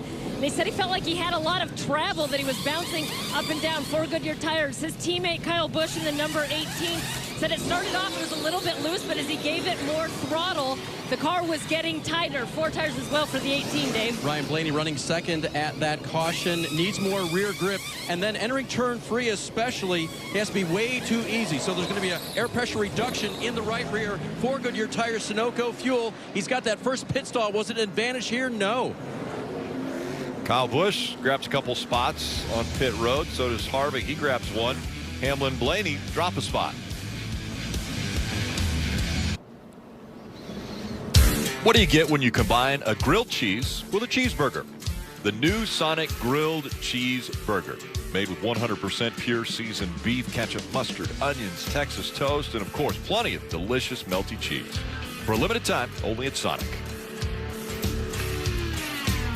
Today's aerial coverage brought to you by Geico as we look down on that 1.5-mile racetrack. A little issue coming onto pit road for the 20 of Christopher Bell. Jeff, looks like maybe coming in a little hot here. Yeah, Christopher Bell just trying to get closed up behind that 1 car as quickly as he could. You can see the 3 car kind of turned to the left. I think the 1 checked up. See right there? The 1 went to pull up, and then he slows down, and Christopher just misjudged it. Got that right front, Dave. 22 of Joey Logano coming down pit road, hit the left rear lugs one more time. Just make sure they have that tight. That'll cost him a lot of track position. By the way, the 1 car of Kurt Busch, a long pit stop, had to fix left rear damage. Yeah, that damage was from the nose of the 20, and the 22 car of Joey Logano pitted from the 7th position. So that's a lot of track position early in the race. It's just, you know, you don't want to keep putting yourself in harm's way. Look at that repair work on the right front of the 20. Yes, Steve, these playoffs have had tons of mistakes. Throughout every race, we've seen these playoff drivers make mistakes. Well, here we are, not 30 laps into this race already, and 2 of the playoff drivers already having issues. Yeah, Dale Jarrett mentioned it. Countdown to green, that was his first point of the entire show. He wanted to see who was going to make mistakes and who didn't.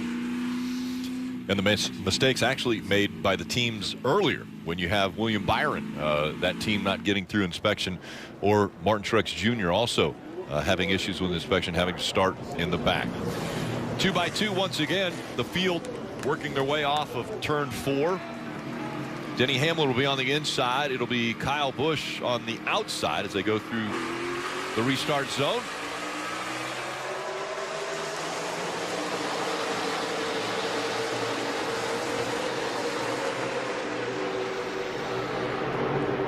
5 of Larson giving a shove to the 11 of Denny Hamlin, but it's the 12 of Ryan Blaney that helps the 18 on the high line, and they're side by side for the lead.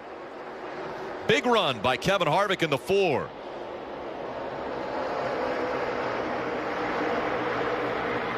Sorry, there Blaney could have gone up and given Kyle a hit into turn 3, decided not to, did not want to be on his rear bumper entering the corner, afraid he was going to wreck him.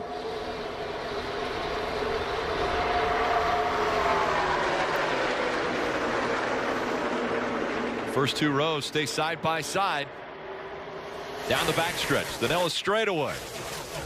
And for a little while after these restarts, it's like a game of numbers, like at a speedway track. Who has the most help? And that outside line seems to be the preferred line. A lot of guys want to get up there. You just can't really finish the throttle or use as much gas. Harvick had a great run, went to the inside. Now he's losing a spot or battling to maintain a position after not being successful that move to the bottom. So now 1 and 2 completely in shade. Less and less guys down low here.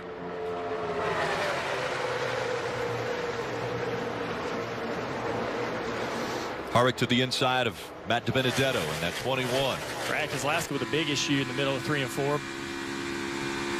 Gets out of the gas, loses a few spots down the front straightaway, losing all that momentum. There you see Brad in the 2 car. Looks like that car got into the bumps wrong or something in the middle of turns 3 and 4. Outside of 3 wide is that number 2 as we see him get in front of and clear Alex Bowman. Top 2 have separated themselves now as Hamlin and Kyle Busch with about 4 car lengths between themselves and the 12 of Ryan Blaney. Turn 3 and 4 didn't work out for Larson very well, and he's on the defense right here trying to fend off a battle from Matt DiBenedetto. Harvick got right to his left rear quarter panel. Pulled that 21 car back to him. Going to try to turn early to get away from him. Look at William Byron. He moves to the inside of Chase Elliott. Thought we might see the 9 and the 4 right next to each other there for the first time since what happened at Bristol.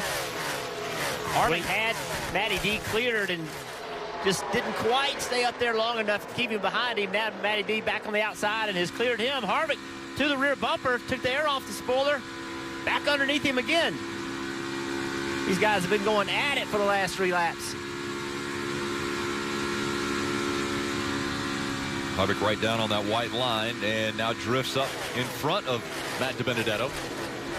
Yeah, this time going to stay up high on corner exit to not let Matt get on the outside of him. I was just going to mention, with all the talk and the action in the playoffs, it's been a while since we revisited Matt DiBenedetto. You know, without a ride next year, currently doesn't have a job, won't be in this 21 car. So any of these late, runs in the season just puts his name more in conversations. Let's listen into the driver of the 4, Kevin Harvick. It's messed up, but it might be messed up in a way that it might be okay. Trying to get some better pictures of it. Sounds like there was contact enough with the 4 that he was concerned about the fender. That was Rodney Childers with the response that said it's messed up, there's damage, but maybe it's in the right way. He'll get some pictures. All of these manufacturers have photographers around the racetrack give live still photos to the crew chiefs on top of the pit box. It's always interesting to hear the intensity in the voice of the driver, Kevin Harvick. Right front fender. And then you hear Rodney Childers. Sounded like he was at the park. Well, we'll take a couple pictures of it and we'll see what happens. Great lead battle right there between 2 Gibbs cars and Larson. Larson has gotten around Blaney for 3rd. There you see the 4 car. Yeah, that right front fender he was talking about, thought there might be some damage to it. It's a great battle right here, though, for the lead. Heating back up again. Dave. Eyes on the 3rd place car of Kyle Larson. Interesting comments before he came to pit road. If I hit my marks well, I can be loose or tight on exit, depending just how I hit it. So they made an air pressure adjustment, tried to give him some more consistency. But, drivers searching for lines around here, such an important part of the afternoon. And as Kyle was pointing out, sometimes if I do it just right, I'm perfect. But you can adjust me to give me more options. And so Denny here is trying to take the air away from this 18 and the 5. The 18 will go wherever the 11's not. He's going to go to the higher side right here. He gets a little issue right there. He's going to lose this position. The 5 car is going to have a great run down the front straightaway. There is a new bump or something going on in the middle of that corner. I saw Brad Keselowski have a similar problem. Now the 18, giving these guys some trouble in 3 and 4. Saw him have to get out of the gas. He loses second to Kyle Larson, but still Denny Hamlin out front.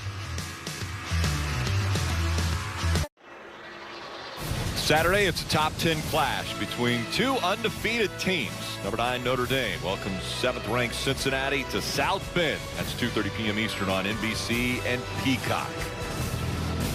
New leader up front, the 5 of Kyle Larson made easy work of the 11. Take a look at this, Pat. Well, I say easy work. Look at the cars they've got to negotiate around here. The most impressive part about this is that he does it on the bottom of the racetrack. Watch this here.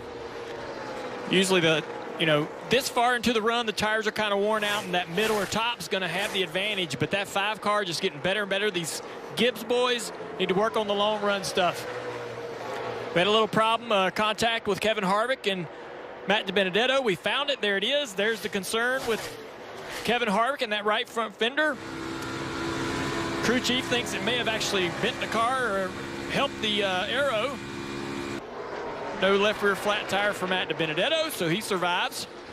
Kyle Busch was able to get by the 11 of Denny Hamlin, so now it's Kyle Busch running in that 2nd spot. Hamlin back to 3rd, and Kyle Larson in a familiar place this season back up front, Dave.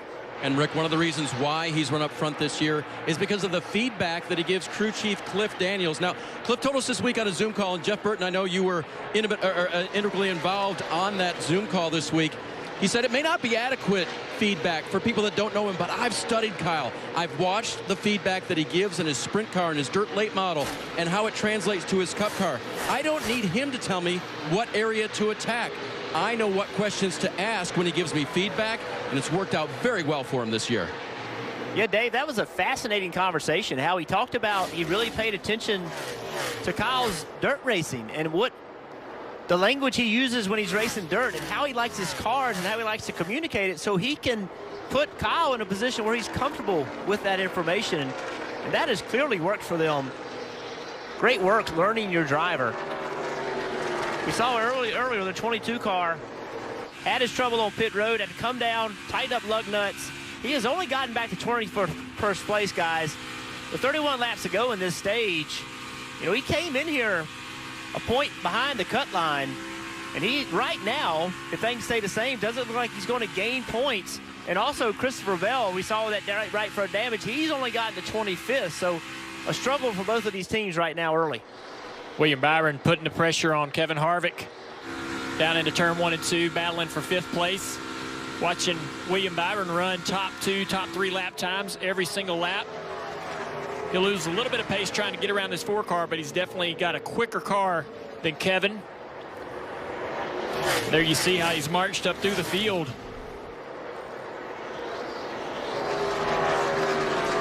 I would think Kevin Harvick and his team, Steve, are pretty happy right now. This has been a struggle. They got lapped at this race in the spring. They literally got lapped.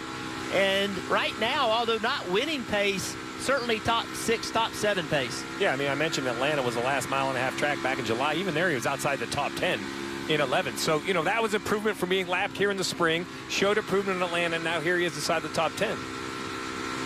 Dave. William Byron in that rainbow-colored 24. Up to the top 10, possibly going to score stage points here after starting at the back of the field. 2 weeks in a row for young crew chief Rudy Fugle. Last week, he told us this week on a Zoom call that he laughed. He said, yeah, that was a lot of fun. Ha ha. It was so stressful getting to the end of it. He said, but that's why we do this. Now this week, starting at the rear and rolling forward, oh no, he might get a few more gray hairs on Rudy before these weeks are over here, Rick.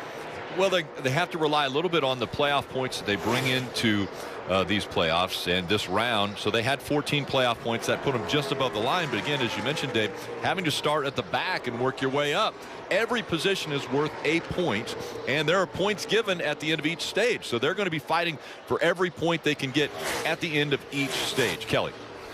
You guys talked about the progress that Kevin Harvick and this Ford team have made, and when I asked Kevin about it, I said, do you feel a sense of momentum after such a good first round of the playoffs? He said, really, it started several weeks ago, and we've just gotten better and better.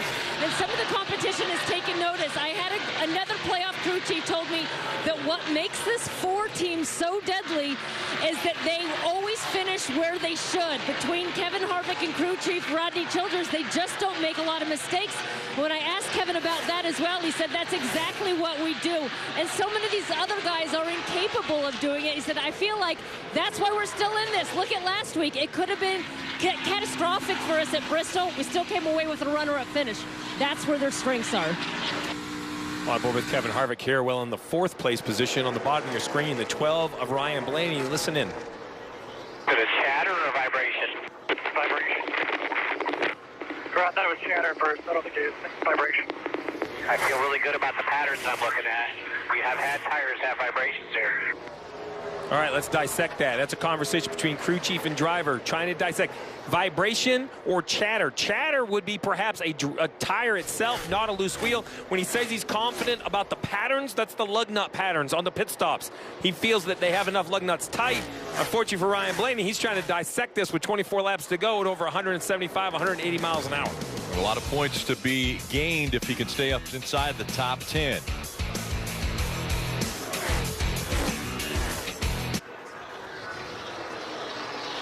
The eNASCAR Coca-Cola iRacing Series is closing in on the finale of its 12th season, second to last race. 9 o'clock this Tuesday on eNASCAR.com from Talladega. Trying to find the final 4 drivers that will race for a championship in Phoenix on October 12th. Tune in Tuesday, 9 p.m.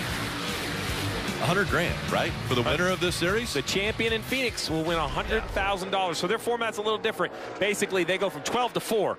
It's a big cut. Yeah. It's a big cut. 8 drivers don't make it, but it's going to be exciting, Talladega.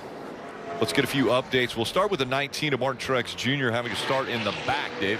Yeah, Rick, he was one of several that did that today, and he didn't have as good forward progress as did William Byron. He only got up to P18 on that first comp caution. One of the reasons was he had such a dirty windshield. Someone was dropping oil, and he really had trouble seeing, so he kind of took it easy. They've made adjustments on that pit stop, but started this run hitting the splitter, so still not happy with the 19, and he's only picked off 2 since the restart, Kelly.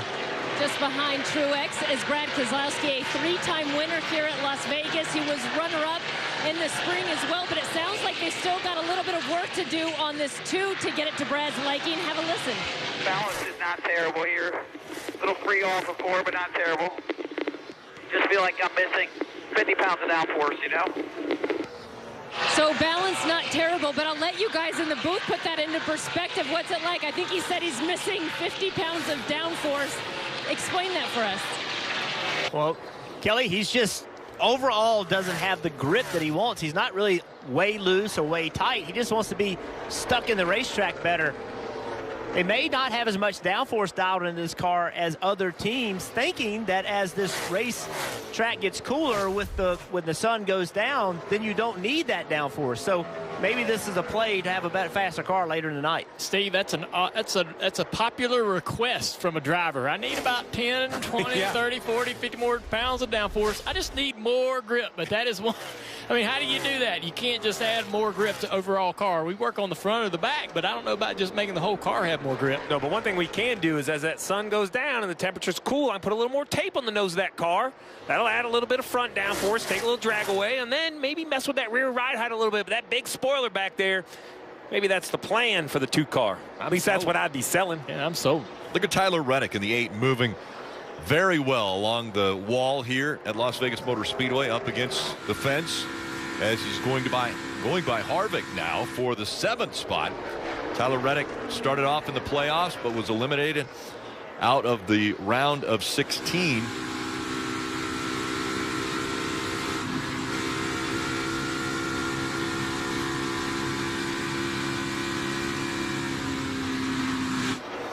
Harvick had mentioned a wheel issue, or excuse me, a tire potentially a problem. Car looks super loose to me right through there in turn 3 and 4. Let's listen to Kevin talking. Something out right here, Rodney. Voltage. I think it's the tire. I fender is pretty damn bad, but it's not pushed in. It's kind of a balloon.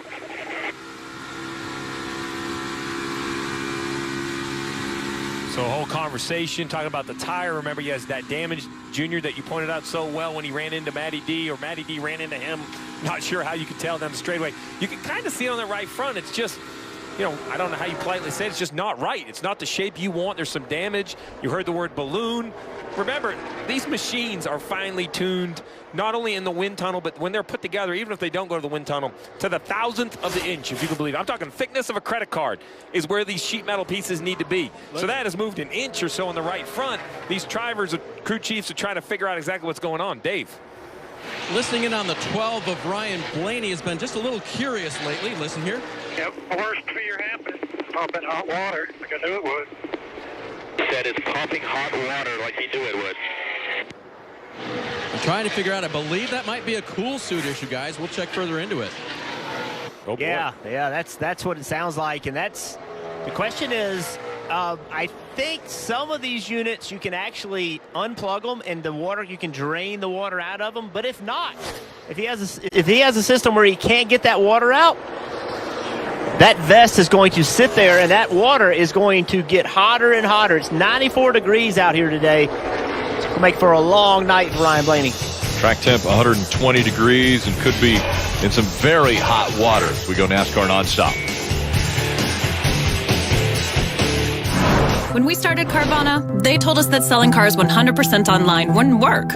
But we went to work, building an experience that lets you shop over 17,000 cars from home, creating a coast-to-coast network to deliver your car as soon as tomorrow, recruiting an army of customer advocates to make your experience incredible, and putting you in control of the whole thing with powerful technology.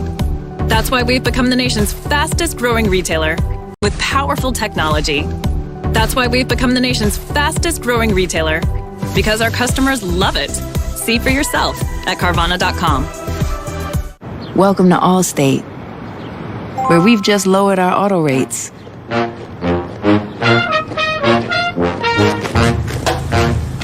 And savings like that follow you everywhere. Now get new lower auto rates with Allstate. Because better protection costs a whole lot less. You're in good hands with Allstate. Click or call for a lower auto rate today. Check that out. Internet that's one step ahead. That's cute, but my internet streams to my ride. Yeah? Well, mine's always got my back. Okay, chill. Mine's faster than Harvick. Okay, that's fast. Speed?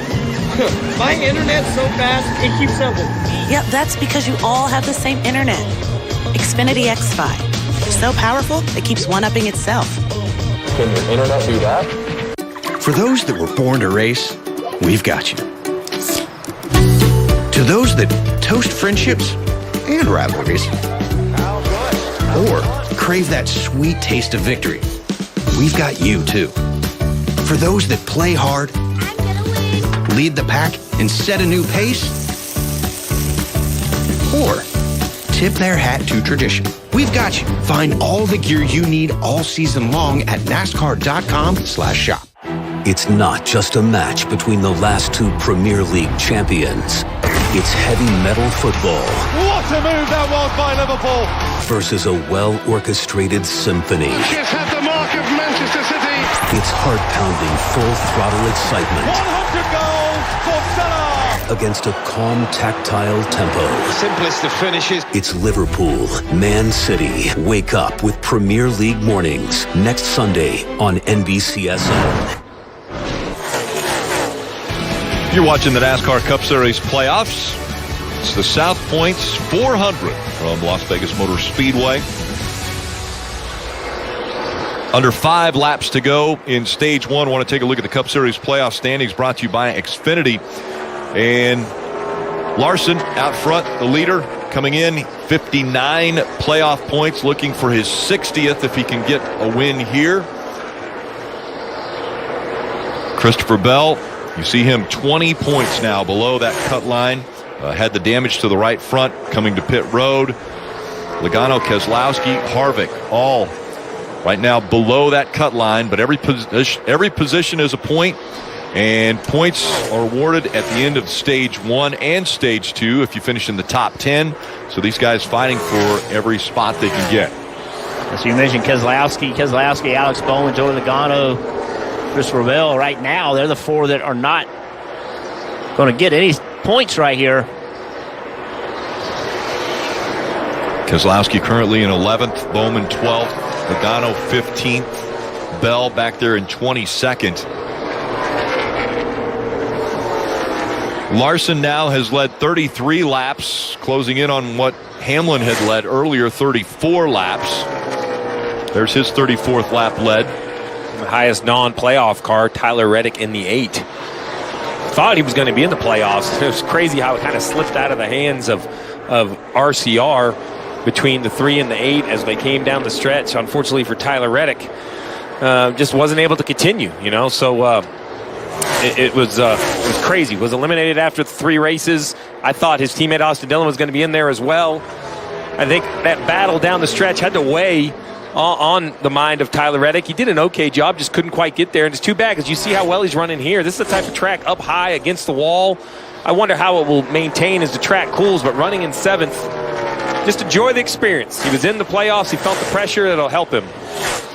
Steve, we were talking about points a little while ago. He missed this round by 2 points. Yeah. 2 positions over 3 races.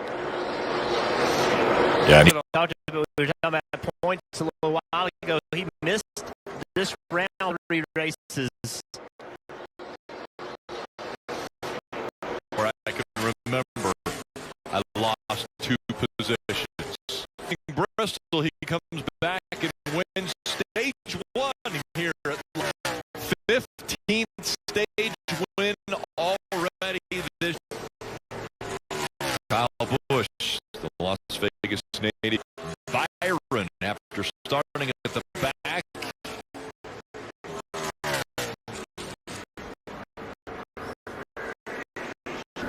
Chase Elliott gets 5 points out of the top 5 in stage 1, but Lark here in Vegas.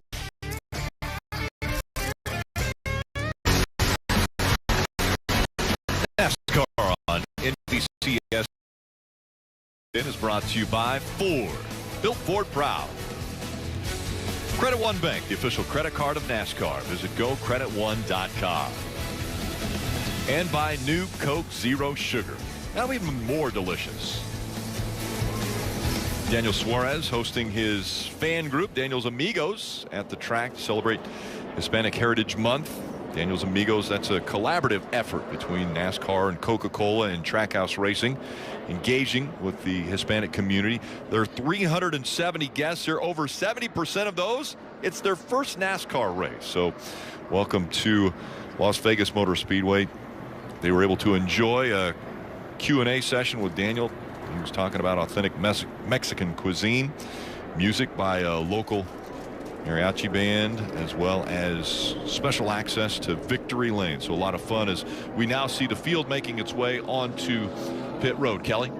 Denny Hamlin peels off from the 3rd position. He said a number of times during that run that he just needs more grip. He was too loose. His crew chief saying, hey, we got plenty of tools to work with. Didn't want to go too far on that first set of tires. He'll get 4 fresh ones now. His teammate Kyle Busch said the first thing that happens to his car is it gets loose. But at the very end of that run, it tightened up. 4 Goodyear tires for him as well, Dave. For Kyle Larson, another playoff point to carry all the way through the playoffs. 10 stage points. Car lost the nose a little bit when he caught traffic. They're going to make an adjustment for that. Some big changes here looking like going to happen on pit road. 2 spots by Denny Hamlin, 3 by Chase Elliott. Kyle Busch lost 5 spots on pit road.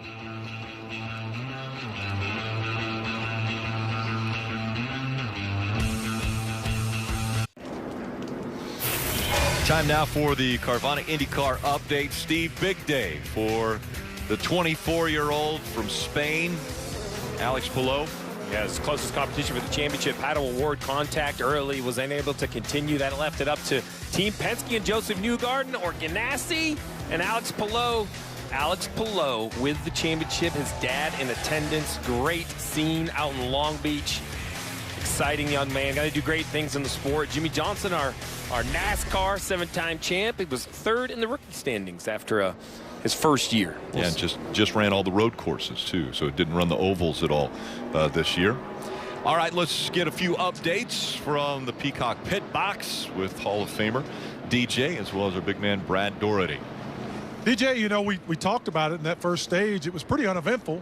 Yeah. But the one guy that I picked that needed to have a really successful day was Christopher Bell, and he put himself in a tough position. Yeah, we talk about mistakes, and we bring that up all the time, and you just can't. You've got to pay attention all the time. You know, you want to be able to take a breath sometimes as a driver under caution, but getting on pit road, you have to pay attention to what's going on. So much happening there. But up front, it was kind of status quo, exactly what we expected. But this race is going to change throughout the rest of these stages. Yep, Rick, a little bit of a tough road to hoe for our buddy Christopher Bell, but everything else was pretty calm for right now. Well, he's got 182 laps to go in this race, so we'll see if he can dig out of that hole that he is in right now. Denny Hamlin and Larson are going to make up row 1. The 10 hit with equipment interference, and it looks as though NASCAR is going to add another lap before we go back to green flag racing. Christopher Bell also will have to start at the tail. You see him down on the apron right there. He pitted when the pit road was closed. I'm sure that was just a strategy to get a couple extra trips to pit road to fix that right front fender. Dave. Kyle Larson was the leader coming in, dropped back during the pit stops. He will start on the outside of the 11 of Hamlin, but talked about a little bit of a vibration on one of the wheels, and crew chief Cliff Daniels said, okay, everything looks good on the videotape that we looked at, and sometimes you get rubber buildup on that tire. Of course, you'll let me know if it's a loose wheel, so keep your eye on the 5. Yeah, somebody else had an issue during the pit stops. Brad Keselowski lost a lot of spots. Lost about 7 or 8 spots. Going to start somewhere around 20th, so once again, these playoff drivers, several of them have not had smooth days. I was just thinking to myself what Dale would have said if I said, hey, man, you're going to let me know if it's loose. I think it's okay, but I'm not sure. It would have been a positive feedback from inside the car.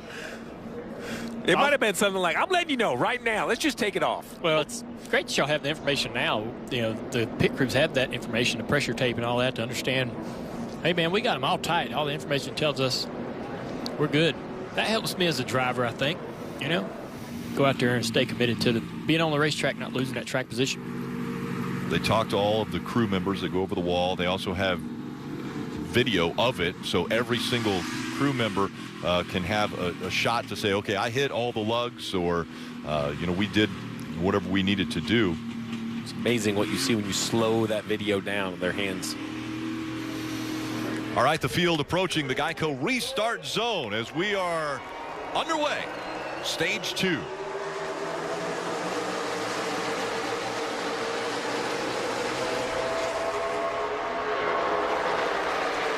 Denny Hamlin pushed all the way out in front now. 2-car length lead over Blaney and Larson, making the move on the outside now.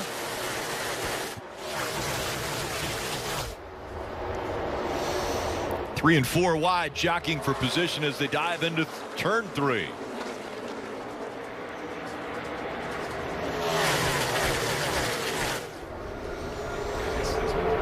Here comes that outside line once again. Larson working with teammate Chase Elliott behind him. And now Larson to the outside. Can he get by the 11 of Hamlin? Makes the pass on the high side. Larson back out front.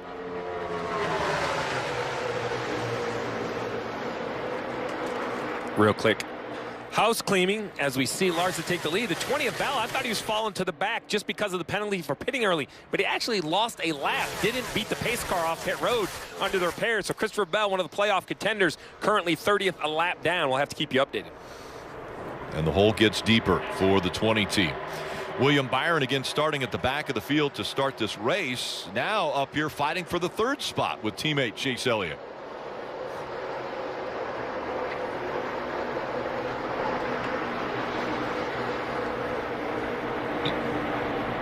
It's funny, Dale, you mentioned that it kind of looked like speedway racing with the numbers. It reminds me a little bit of speedway racing on new tires because you can almost see the pass coming about a half a lap early, right? Like they get momentum or a push, and then you know he's going to have more speed than his competitor at the end of a straightaway. That's the frustrating part about being quicker or having an opportunity to make a pass and going to the bottom, you need help. Look at this 24 car. He needs some help. Nobody really wants to get down there to help him, but he's able to make that pass. Slides up in front of his teammate, takes that air away from the 9 car. Big run right here to the front, 3 wide for the lead. Here comes Byron, looking on the inside. Can he clear him? Byron to the front here at Vegas. And just like that, last to first. That was a great move. And Steve, you said it, just like plate racing. I mean, he took the momentum from almost 2 laps before that and made that pass happen. He caught the 11 and the 5. Oh, big crash right here. Big hit. He'll hit the inside wall, but the back of that car almost completely gone for Joey Gase.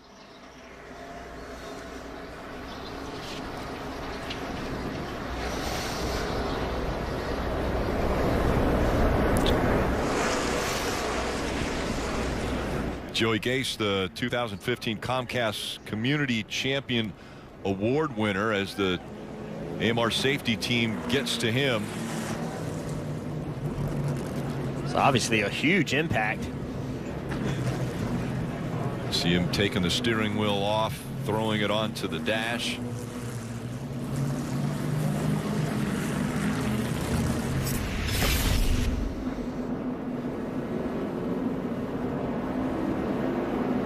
Oh, the left rear tire. Yeah. Left rear tire come off the car. Look how hard. Oh. Wow. That car was up in the air, hitting off the wall. That tire looks like it's still got the wheel in it, Steve. Yeah, I couldn't tell from this. I could tell the wheel was missing, but I couldn't tell with that piece of sheet metal there. Let's take another look. Oh, nothing he can do, and this impact is just a gigantic impact. Look at that car, was way up in the air. Yeah, a lot of people taking to pit road right now. Kelly. And at first they told Denny Hamlin not to slide his tires, which would indicate that they weren't going to change them, but they did change all 4. You saw a chassis adjustment as well. He said the car just took off on him over the bumps, and there you see his teammate, the 18, also just finishing service, Dave. Joey Logano on pit road, as well as the 19 of Martin Truex Jr. He will take tires and fuel. And it looks as though the first car off of pit road was the one of Kurt Busch. I don't think he changed tires, but was on pit road. We'll reset for the starting.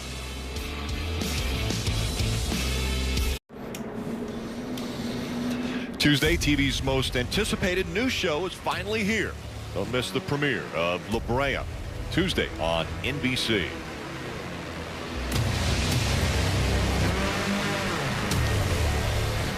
It's NASCAR Cup Series playoffs from Las Vegas, the South Point 400. Split decision in the field of whether you should come to pit road or not. Let's listen to the conversation of the 18 of Kyle Busch. You ready for left side? 10-4, ready. We got a comma, do 4. Can't leave it loose, Ampy slow. 10-4, this will be right on the window to make it. Sounds to me like the first conversation, be ready for left sides, was under green. He obviously knew he had a loose wheel. The caution comes out. He then says, we got to come take lefts because I know I have a loose wheel. Crew chief comes back and says, we're right on a window. I find that very interesting because if you look on the left side, Byron to Eric Jones, last on pit road, lap 83. No way they're making it to the end of stage 2 with a current fuel load. Everyone behind them, some actually took gas only. Kurt Busch, Joey Logano, just gas to stay inside their fuel window. With the long green flag runs, Kelly, it'll be interesting to see if this fuel strategy works out for some of the field. Well, and it sounds like it was a similar situation for Brad Keselowski and the 2 team. Remember, they lost a bunch of spots on a previous pit stop. That was purely because they took a big swing at changing the balance and had a lot of adjustments to make. But then Brad, just before that caution came out, felt a vibration, thought he might have a loose wheel as well. So they also had a long stop with potentially a loose wheel. So he has come back down pit road with that group to get 4 fresh tires. Remember, we hear all these loose wheels circle all the way back to the 15 with that huge wreck. The left rear tire and wheel came off the car, and I don't know if the lug nuts were there or not there, whether it was a suspension failure. Impossible to say without looking at the race car. Fact, though, is the tire left the race car, and that's what caused it to spin around. So You just see what NASCAR has to say. We have seen some penalties for that before. They're very, very on top of that. Tires coming off, very dangerous for the drivers and even potentially spectators. So, got to stay on top of that. Chase Briscoe was just on pit road. He was running 18th, and he was up there in that front pack. We saw him make an aggressive 3-wide move, Rick. He's had quite an interesting day. Yeah, I was going to say it's an eventful day. He and Marissa, they're expecting their first child due 10 days from now is what the due date is. But Chase didn't want to leave with the team plane yesterday. He was going to fly commercial. Well, he got on that plane, and there were issues, so they went back to the gate. We've all experienced it, but we haven't experienced it on the actual day that we're supposed to be working or maybe running a race, and he's all the way in Charlotte. They canceled the flight. Well, he sat there. They got a new flight. He was able to get back on the next flights. He booked another one just in case. He's like, all right, I'm booking another one. I got to back this up. But he did get here on time and is in the race. And I'm sure that Marissa's watching and she's thinking, I'm glad that you're there, but at the same time, I can't wait for you to come home. And she is ready to have that baby. What a stressful day, right? Afraid your wife's gonna have a baby while you're gone. You get on an airplane, the flight gets canceled. I want to miss the race. And that's the driver's worst nightmare, is having something happen where you can't show up for a race. Maybe things will work out well for him today. Yeah. So it's Byron and Larson. They will be making the choice now of inside or outside here as they cross the start-finish line. It's about a 2-second decision here. Once you cross the start-finish line, and then you have to choose either high side or low side of that arrow cone, more or less, there in the middle of the racetrack. Larson will be on the outside, and Byron will be on the inside. As we watch the field choose one car, currently on the lead lap, Ross Chastain, he turned left, came down pit road. I didn't see anything as far as the tires go, but looks like they're just topping it off with fuel. And we mentioned, you heard Kyle Busch's radio said they were just outside of a fuel window. Not exactly sure if that was the situation for the 42. We'll check in and get you an update, but it is interesting to see an extra pit stop. They had to tighten the lugs and top them off with fuel on the 42. Man, Kelly, it's an epidemic. Lug nuts, loose wheels. Why? What's going on? You know, I don't know. I would have assumed it's just like the drivers. We've seen mistakes by drivers and crew chiefs and everyone, and now we're seeing it on the pit stops as well, right? I mean, that's all I can really relate it to, Jeff. If it was a tire thing and we didn't see lug nuts being loosened, I'd say, well, maybe it's a tire combination. We've had those, but we're physically watching tire changes come back in and tighten lug nuts. It tells me that they just aren't getting all of them tight.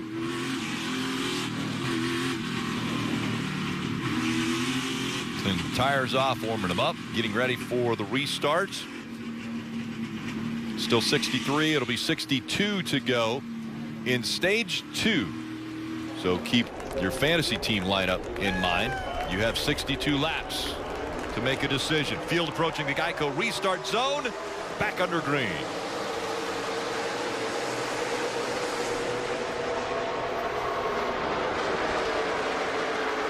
Hendrick Motorsports looking very strong up front now with Larson and Elliott and Byron, the top 3. Bowman back there in 6th. This weekend it's been sweeps by the teams. In the Truck Series it was Thor Sport. They had the first 4 positions. In the Xfinity Series it was Junior Motorsports finishing 1, 2, 3. Now a strong performance early in this race by Hendrick Motorsports. 4 wide as they go into turn 1.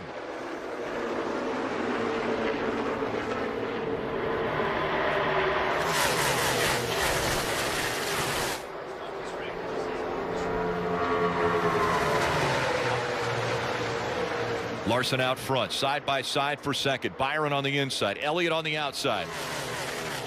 Look at this right here. Kevin Harvick really loose. Had to get out of the gas, almost got in Derek Jones, and here they come. Just going to split him, put him in a bad spot. 2 loose taken off. Blaney moving up the racetrack. Staying in front of that 48. Now they're in line. Here comes Blaney with the momentum to the inside.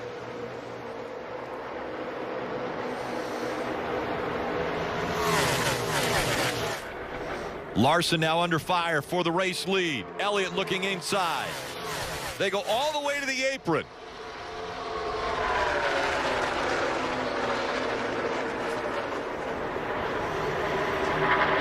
See Denny Hamlin moving up in the top 5. About 10 lap fresher tires in the cars in front of him. It's pretty aggressive racing right here. Williams got up there and really pushed Larson on the outside, trying to get him to clear Chase Elliott.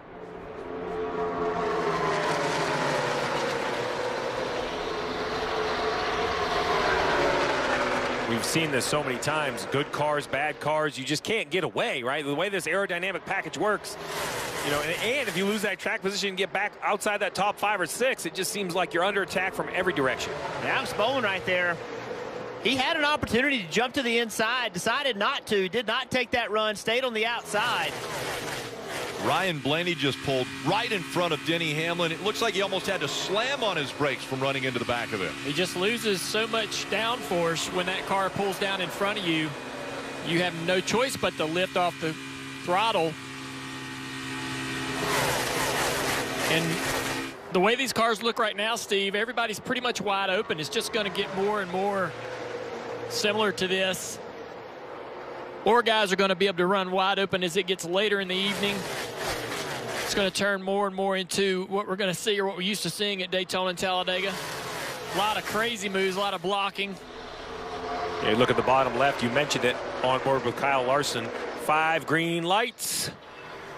Will he be able to hold it on corner exit? He is. There you go, wide open, and that is 6 laps into this green flag run. Plus, he has a few extra laps on his tires. And what's impressive is that the cars behind him can still get pretty decent runs. You know, there's opportunities where these guys have, chances to pass or make a move on Larson. He has to get defensive, even though he is wide open. Byron clears him. Byron up to second now. And now it is an all Hendrick top 4. Larson, Byron, Elliott, Bowman. Chase really running well compared to earlier in the race. Looked like his car was struggling a little bit, but now that he's in the top 3 here, has a bit more pace. And even though they're wide open, look at their cars moving around, Byron. Everybody kind of wiggling a little bit. Let's see how this works out between the 12 and the 11. Again, Blaney pulled down right in front of Denny Hamlin when it looked as though Hamlin had some momentum going. Shut down that run that Hamlin had. And now Hamlin gets back to the bumper of the 12.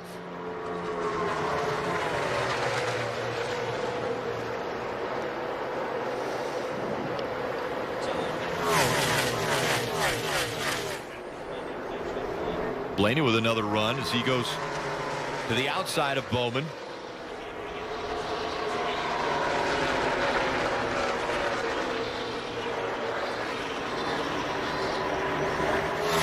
Bowman keeping the left side tires right on the white line, able to hold that line through 1 and 2. Impressive move by Blaney, though, to be able to carry that momentum. We'll see if he has the same sort of success down here. Down a little side drop, not super close, but probably as close as he wants to get this early in the race. And that will complete it, won't it, Junior? Yeah, Blaney used a side draft to start this whole battle off of turn 4, but when given the opportunity to side draft on the back straightaway, Bowman doesn't do it. Had an opportunity to side draft into turn 3 and probably clear the 12. Now again, he's got a chance to side draft, doesn't choose to do it. Pulls right up behind the 12.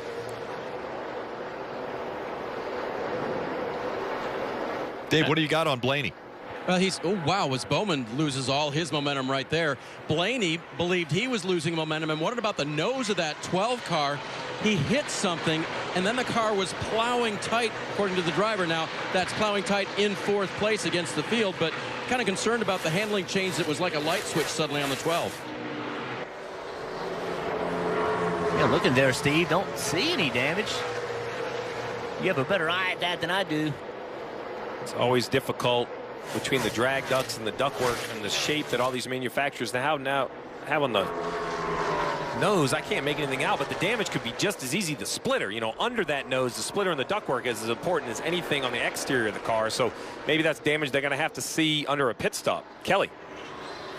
Alex Bowman losing a couple spots there, and You guys make it sound like maybe he didn't take some opportunities he could have. Well, remember how the playoffs started for him. He got into the wall early at Darlington, and Greg Ives, his crew chief, said they felt like they had a car that could have run probably top 5 or 6 there. So that was a really big blow to them to start these playoffs off. And he said, I think that helped Alex kind of temper his aggression level, that he's kind of maybe backing it down a little bit, trying to be a little bit more calculated and look at the big picture. His spotter, observing that he's getting a little tight off forward, told him to watch his entry speed in that turn. Alex also told us the pressure, if you don't have it, you're not in the mix. NASCAR Drive, that is your live race day companion. Again, you can follow your favorite drivers with high-definition in-car cameras. All you have to do is visit NASCAR.com/drive, or you can download the NASCAR mobile app today. Mentioned Denny Hamlin backing up and now moving back forward again. He's up in the top 5, Kelly. Yeah, but Rick, remember that epidemic that's been going around, the one with loose wheels? Well, have a listen to what Denny said over that last caution. That set did have a vibration. Not sure if it was lugs or balance. We think it was lugs. Yeah, don't be messing around with that today. So it sounds like a number of these drivers caught a bit of a lucky break when that caution came out, because we've seen so many that either came back down to pit road to tighten lugs or just went ahead and changed all 4 tires.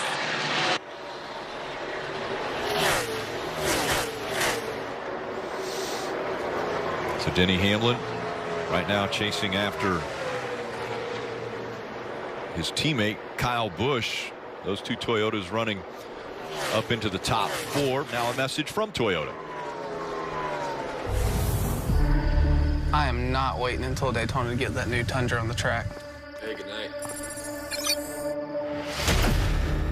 Commence phase 1. All right, go, go, go, go, go, go, go.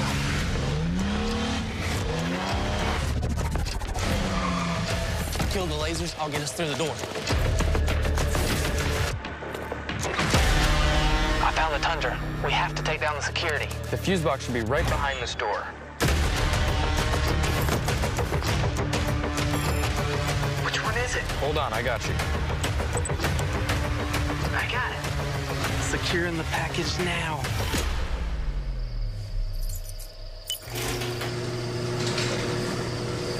Seriously? Abort mission. Get your helmets. You guys are gonna love this thing.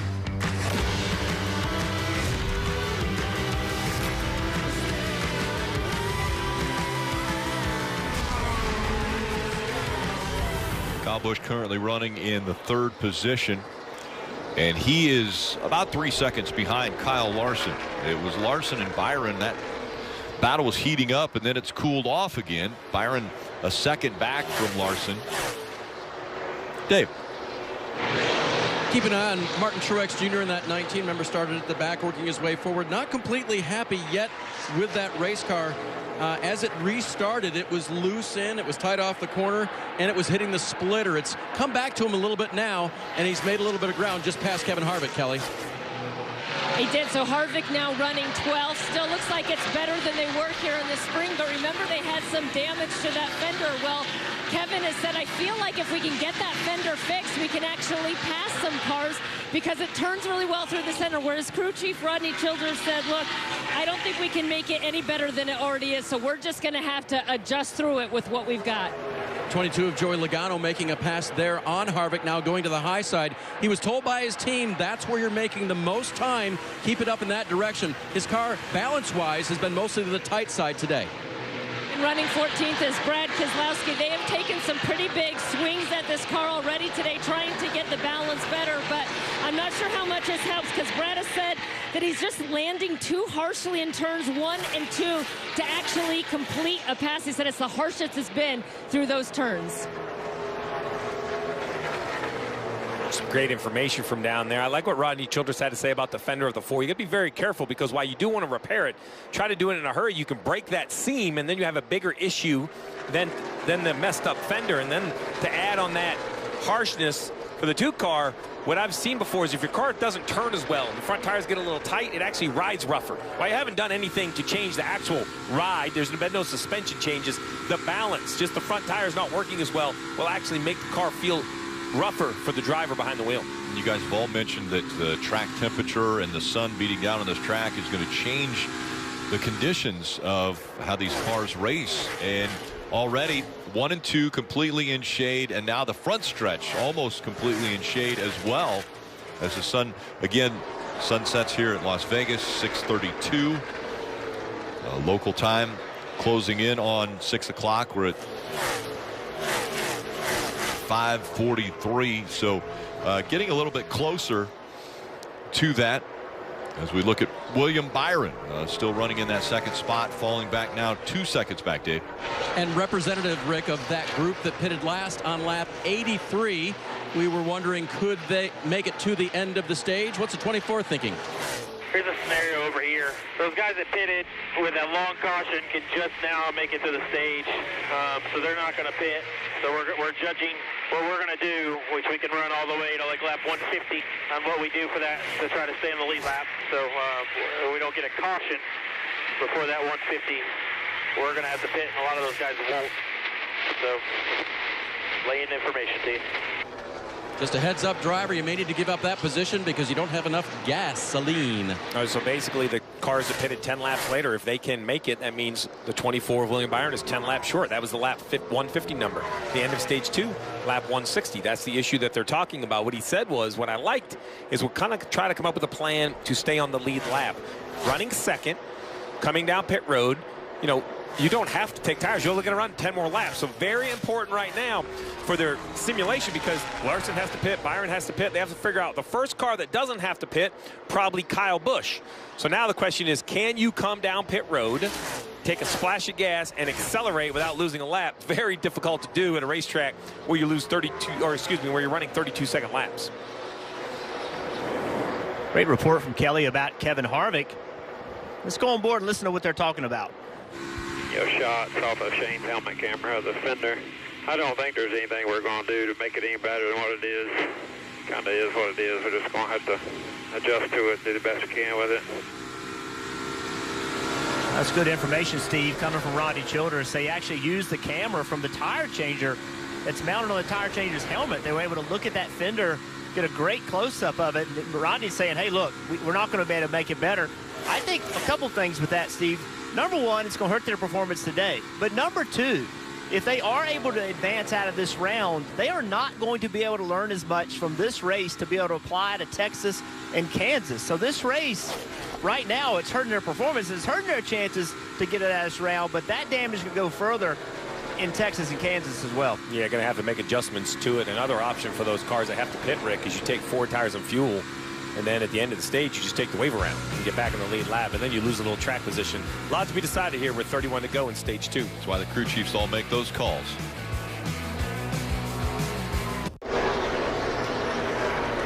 A few teams taking advantage of green flag pit stops. They knew they weren't going to make it all the way to the end of the stage, so they've made the decision to come to pit road now. The 9 coming off of pit road, the 24 on pit road now.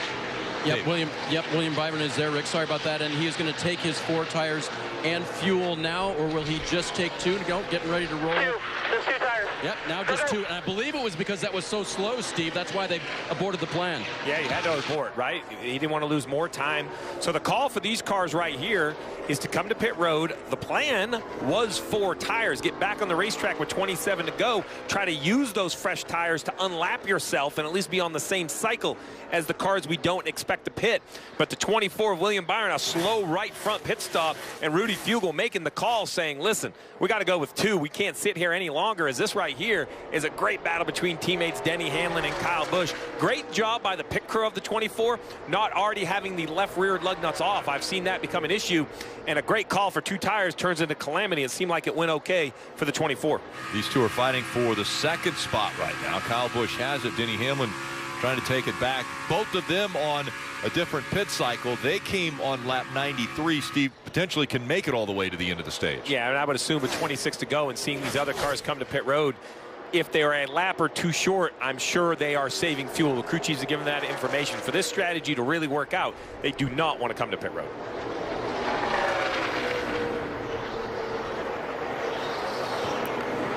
So potentially these 2 fighting for what could end up being a stage win. as they have separated themselves from Ryan Blaney, who is back there about 4 seconds behind them. And that's really the issue, I think, when you look at those cars that stayed on the racetrack. You know, Larson, he had a pretty big lead coming in. But the other cars that might have to make that extra pit stop under green, they're going to miss out on stage points. I mean, maybe it will cycle around in only 24 laps, but as I look at my fantasy team here, I'm in a little bit of a quandary on who I should leave in and who I shouldn't, because some guys are going to miss out. Kyle Larson up top. You see him currently leading, has a 3-second lead. Listen into his radio. Right now our plan is going to be to run to the switch, which will be in 15 laps. Don't want to catch you off guard. That's great information by Cliff Daniels, telling his driver the plan so he knows what's going on. He's not out there by himself. The switch he's talking about is in the back of these cars in the fuel cell. They have, you know, basically one pickup in the fuel cell and a second. It's almost like a reserve, but it's in the same container. Basically what you need to know at home is when the thing stumbles, Kyle Larson will flip a switch and you have about a lap and a half more fuel. So they're planning on going as long as they can, trying to hope to catch a yellow.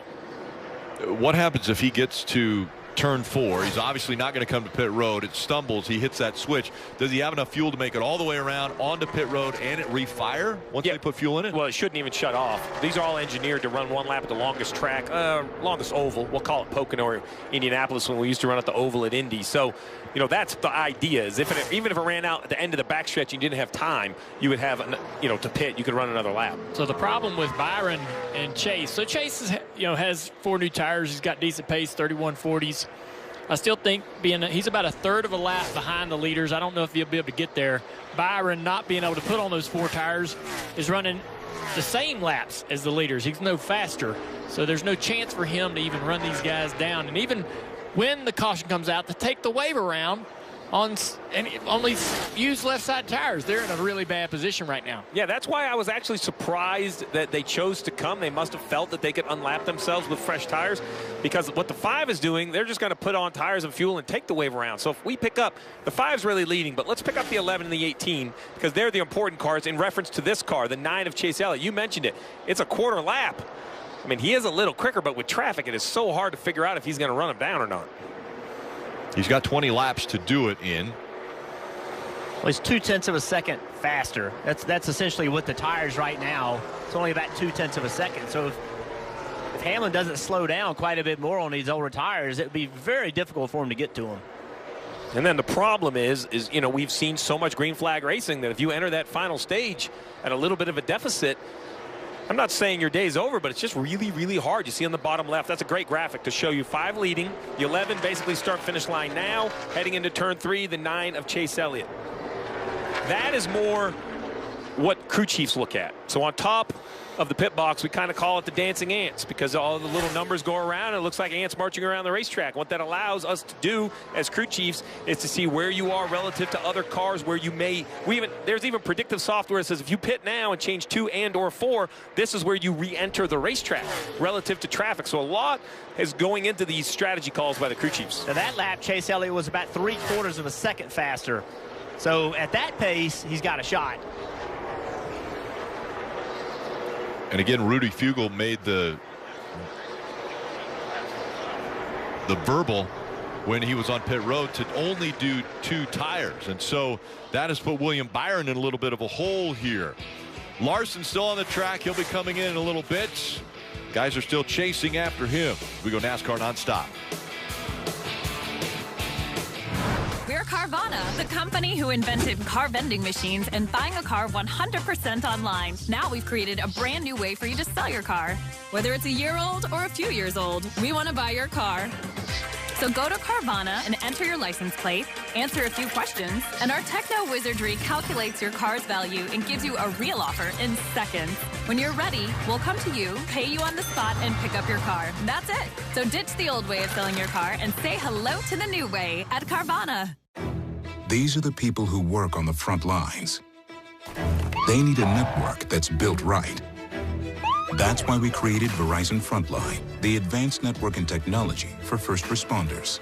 Built on America's most reliable network. Built for real interoperability and built for 5G. It's America's #1 network in public safety. Verizon Frontline, built right for first responders. We finally found the perfect house. Yeah, we couldn't believe the deal we got. Just lucky, I guess. We're a little closer to the airport than we thought.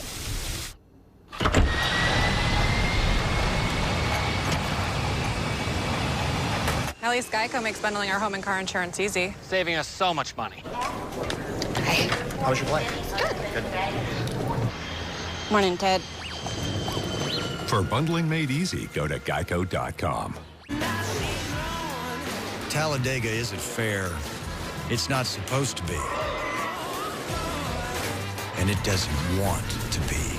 Up in the air and around it goes. Throw around 12 playoff drivers at over 200 miles an hour, and let's see the world's fastest roulette wheel do what it does best. No way. Choose one winner and leave the rest of the field in heartache.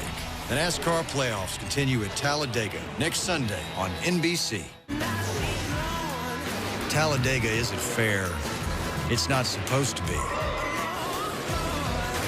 And it doesn't want to be. Up in the air and around it goes. Throw around 12 playoff drivers at over 200 miles an hour, and let's see the world's fastest roulette wheel do what it does best. No way. Choose one winner and leave the rest of the field in heartache. The NASCAR playoffs continue at Talladega next Sunday on NBC. NBC Sports on Sirius XM this week, joining Mike Bagley and Pete Pistone on the Morning Drive on NASCAR Radio Channel 90 will be Mike Tirico. That's live Wednesday at 9 a.m. Eastern. Probably going to talk a lot about how the USA won the Ryder Cup. Maybe even talk about Brady going up against the Patriots. So he's got a lot to talk about with those guys this week. That first tee shot at the Ryder Cup was unbelievable. Today, Vida Bryson. When he hit it on the green, the place was electric. Yeah, erupted, and then he knocked it in for an eagle. Pretty impressive run there for those guys. Take a look at tonight's Xfinity fastest lap. That is Tyler Reddick. Reddick right now in that 5th position. It was his 101st lap. A 30.386, the fastest lap turned already tonight. Kelly. Just checking in on playoff contender Christopher Bell. Remember the problems he had early on in this race. Heavy damage. They went down a lap because they spent too much time on pit road trying to repair that right front corner. Well, for a while he was in position to be the lucky dog. He was the first car to lap down, and it looked like he might have a shot to get back on the lead lap. That has since gone away, and not just because Chase Elliott and William Byron pitted under green, but now the leaders have lapped a couple other drivers. So this is going to be a big hole for this team to climb out of, and right now showing 25 points in the last driver of the 12 in the playoffs. Yeah, big hole for Bell as we see Ross Chastain working here on the outside of the 11, but Ross Chastain is a lap down. Ricky Stenhouse Jr. also a lap down already. So Denny Hamlin, Kyle Larson, they have been putting together some pretty impressive laps. All right, Dale Jr., we had this conversation. You mentioned Byron had lost that time. Well, I think the 9 of Chase Elliott might get a little reprieve. He might have a chance. The 11, if you look in front of him, cars galore. Look at the traffic that the 11 is going to have to find a way through. I know Larson still has to come to pit road, but we're going to call Denny Hamlin basically going to be the leader. Chase Elliott behind him. He's been 5/10, 6/10, 7/10 of a second faster. Can he catch the 11? Well, the 11's 4.5 seconds behind him. He's got time to get there. Let's listen to what they're telling Chase Elliott. Doing great, but it's going to be real close to the leader. That 43 in front of you now is the lucky dog, so we do everything we can to get him. Leaders in heavy traffic. We'll make as much hay on him as we can. That's the one other thing that can save the 9 of Chase Elliott is if he can stay the first car a lap down, or the highest scored car a lap down at the end of the stage to get the free pass. These cars are battling Denny to stay on the lead lap. They're making it really, really difficult. He loses a lot of time right here off of turn 4. Looks like Larson is making his way onto pit road now, so he gives up the lead. Chase Elliott down to 2 seconds behind. So he doesn't have to pass the 11. That would be nice. But if he could just put himself in position as the lucky dog, so he's either racing to pass the 11 or racing Ross Chastain. Dave. Kyle Larson waited until the dash told him it was time to flip the switch inside the pickup, inside the fuel cell. He did that and then said, I'm coming to pit road. It'll be 4 Goodyear tires, Sunoco fuel. Same story for the 12 O'Brien Blaney. He'll get 4 in fuel and head back out. We'll see where they blend into this crowd, which has now become a little bit confusing, right? Just a little bit. So Blaney has scored now a lap down. William Byron scored a lap down. Larson officially scored a lap down. Yeah, and there you see the 11 of Hamlin right there. Chase Elliott. He is going to get to him. He has gotten so much faster. You guys wrote him off. 5 laps to go, still in stage 2. It's been amazing the speed he's found in the last 5 laps as Hamlin has lost that speed. The 9 to Chase Elliott, foregone conclusion that right here he's going to go right by. The question now is, can William Byron somehow find that speed on those 2 older right side tires? He's farther back, but that would be a big change in his day as we see Alex Bowman in the 48 on pit road. Yeah, and Alex Bowman's just been way too tight. He also has said he's had a vibration, but he just feels like it is what it is. He gave up a top 5 spot to come to pit road. So Byron has a real shot, and he doesn't have to get to the 11. He just has to pass Chastain to be able to put himself in position for the lucky dog, because the next car for the leader, Hamlin, to lap, obviously Chase Elliott right there in front of him, but Ricky Stenhouse, who's a few cars right there in front, right there going by on the screen. I don't think that Hamlin gets there. It's a possibility he doesn't. So William Byron is trying to chase down Ross Chastain to put himself in position to get the lucky dog and save his race. Yeah, that free pass is what he needs. We know that Kyle Larson, coming so late in the stage, will take the wave around. Yeah, one thing, too, this strategy has done is going to give stage points. Truex, Logano, Keselowski, Harvick, they haven't run great, but this strategy of putting on fuel, being able to stay out here, that's going to get them some stage points. That gets us a beneficiary. So that is on the screen. William Byron trying to chase down this 42. 2 laps to go. Can he do it in 3 miles? Well, he's closed the gap now, all the way to the back bumper for the 24. To be in the free pass position, Byron's got to get by the 42. Chastain points him to the bottom. He knows he's behind on tires. So 24's in the free pass position. I hate to tell William Byron the bad news. I think he's going to be okay with only a couple laps to go. But Kyle Larson is so fast. He's the next car back 1 lap down. Unbelievable the speed in that 5 car. And so the final lap for Denny Hamlin. And Byron just has to hope that he doesn't catch and pass Ricky Stenhouse Jr. And it doesn't look like that's going to happen. There's Ricky Stenhouse Jr. just in front. Yeah, far enough in front that these last 2 corners for Denny Hamlin probably won't be able to get to Ricky Stenhouse Jr., but it will be another stage win for Denny Hamlin. He wins stage 2 here at Vegas.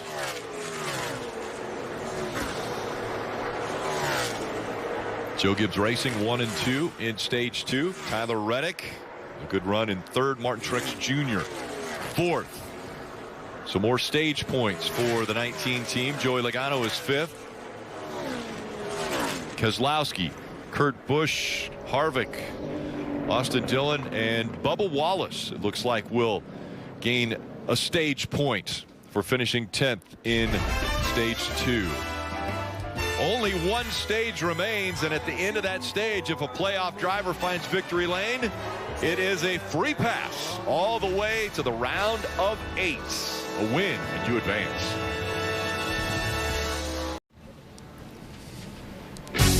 NASCAR on NBCSN is brought to you by Ram Trucks, the only truck brand to win Motor Trend Truck of the Year 3 years in a row.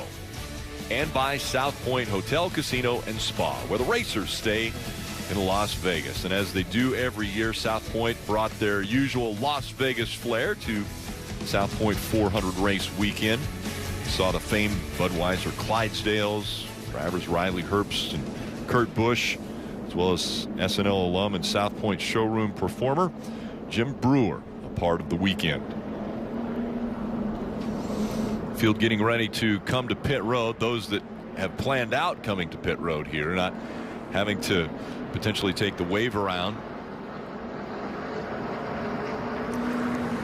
The free pass went to the 24 of William Byron. So he was in the right position. So Larson, Chastain, Blaney, Busher all a lap down. Matt DiBenedetto also a lap down. Kelly.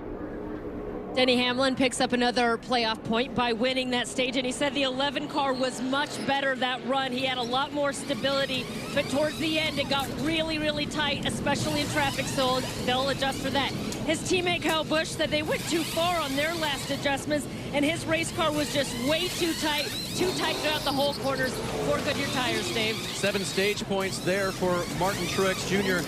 James Small calling for the old double adjustment. We got to get that splitter off the ground. We have to free you up as well. He'll get 4 Goodyear tires, Sunoco fuel, and we'll see if the double, there it goes, wrenching both sides, helps this driver. Hamlin able to hold on to that top spot, and Martin Truex Jr. gains a couple spots on pit road. Sunday night football going on right now, and Packers right now leading the 49ers 10-0. Rodgers to Adams, a 1-yard TD pass.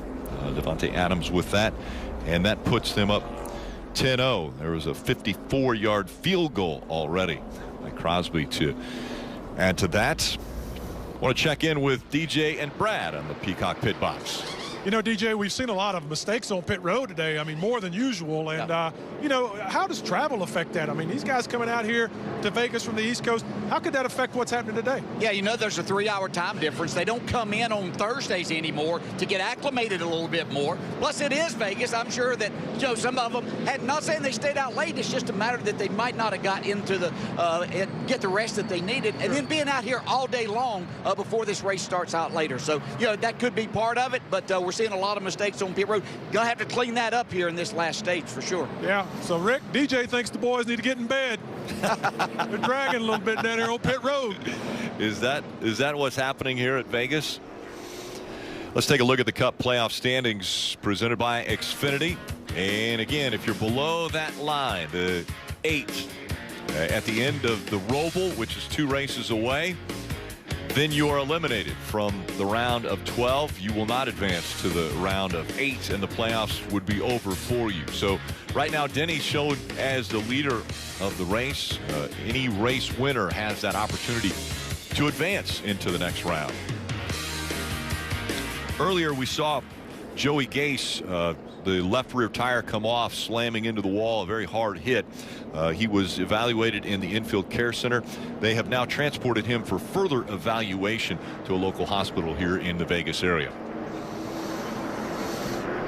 Getting ready for the restarts with Denny Hamlin on the outside, Martin Truex Jr. on the inside. All right, let's recap all of the things we discussed. We see the guys up front. Well, here's the difference. William Byron, not just 18th, but look where he starts, way back behind the lap down cars because he was the free pass.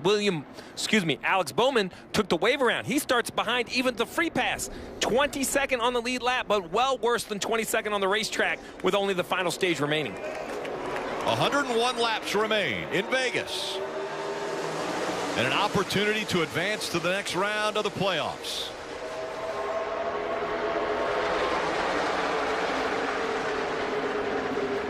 Two playoff drivers up front fighting for that top spot. Martin Truex Jr. on the inside, Hamlin on the outside. Then you've got the 18 of Kyle Busch now with his bumper to the back of the 19. Here comes Harvick looking on the high side as well. They're 3 wide back there for 5th. It looks like Talladega going from 3 and 4 on this first lap. Unbelievable. Down at the bottom of the racetrack, we saw Chase Elliott all the way to the apron. See Logano right on the right rear quarter panel with Chase Elliott. 2 teammates out front. And how about Tyler Reddick? Look at this move. The 8 of Reddick goes to the bottom.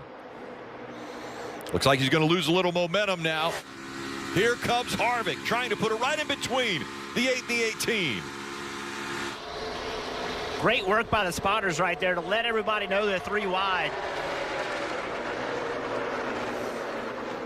Won't this be amazing if Harvick can come out of here with a great result? after the frustration and struggles they've had this year. A little contact right there with the 8 car. Reddick slid right up in front of him. I don't think Harvick appreciated that. You can't lift. Everybody's wide open right now. One little moment or movement of the throttle, it's going to give up a lot of momentum and speed. Here comes Reddick once again to the inside. This was for second. Action's picking up as the sun's gone down right there, 1 and 2 all the way through the race corner in the shade, heading down into turn 3. Still a little sunlight on turn 3, turn 4 in the shade. And how about some different names we see right there? Kurt Busch behind the 9 of Chase Elliott. How about behind Kurt Busch, the 23 of Bubba Wallace in the 9th position, looking for a little more.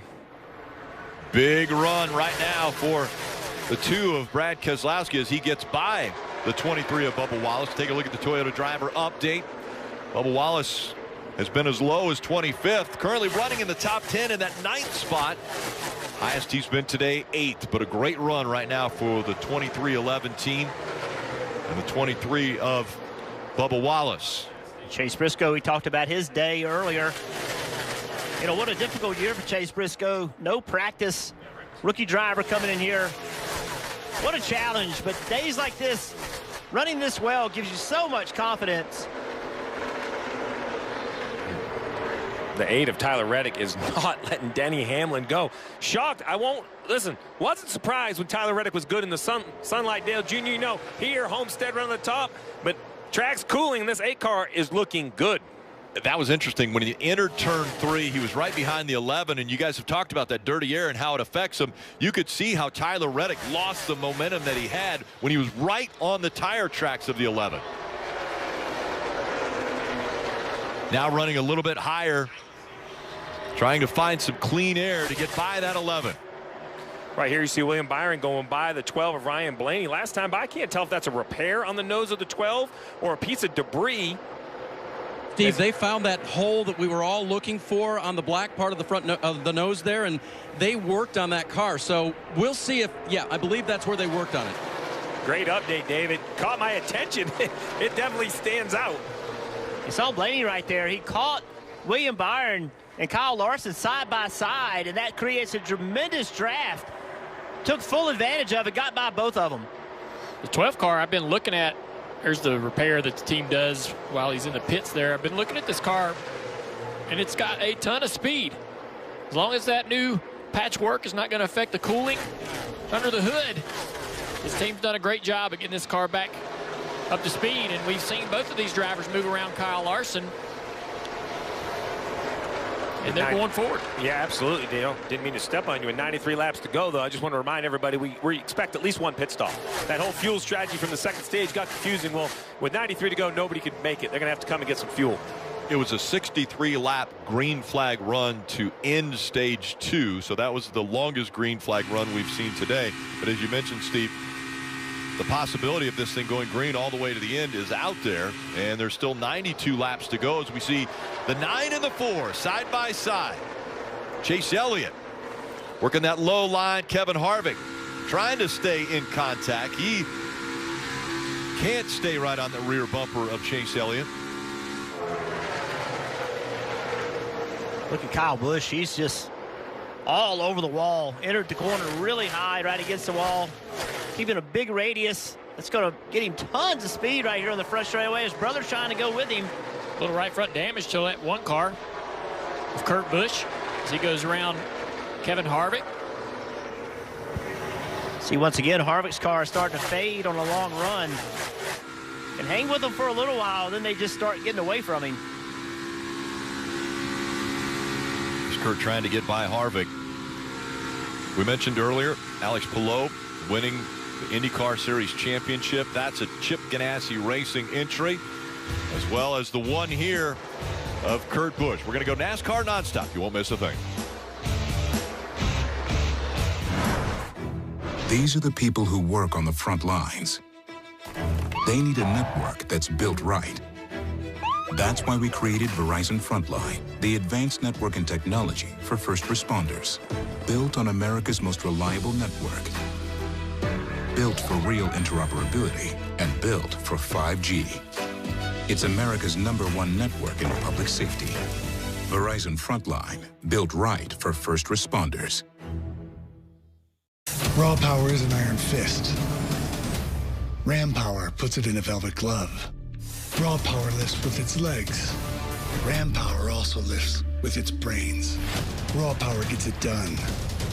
Ram power does what's never been done before by anyone. Discover Ram power during Ram Power Days. Get 0% financing for 72 months on select Ram 1500 models or $3,550 in total values on Ram 1500 Bighorn. Check that out. Internet that's one step ahead. That's cute. But my internet streams to my ride. Yeah? Well, mine's always got my back. Okay, chill. Mine's faster than heart rate. Okay, that's fast. Speed?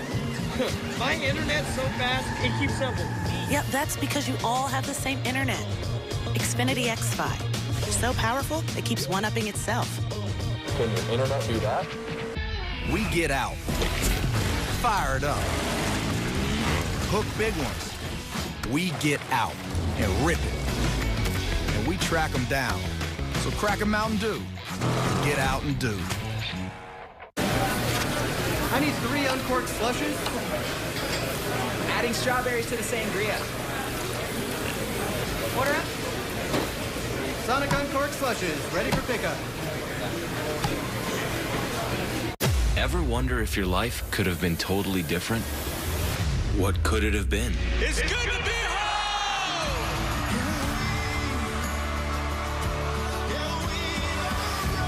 I'm proud of you. Your dad would be proud of you, too.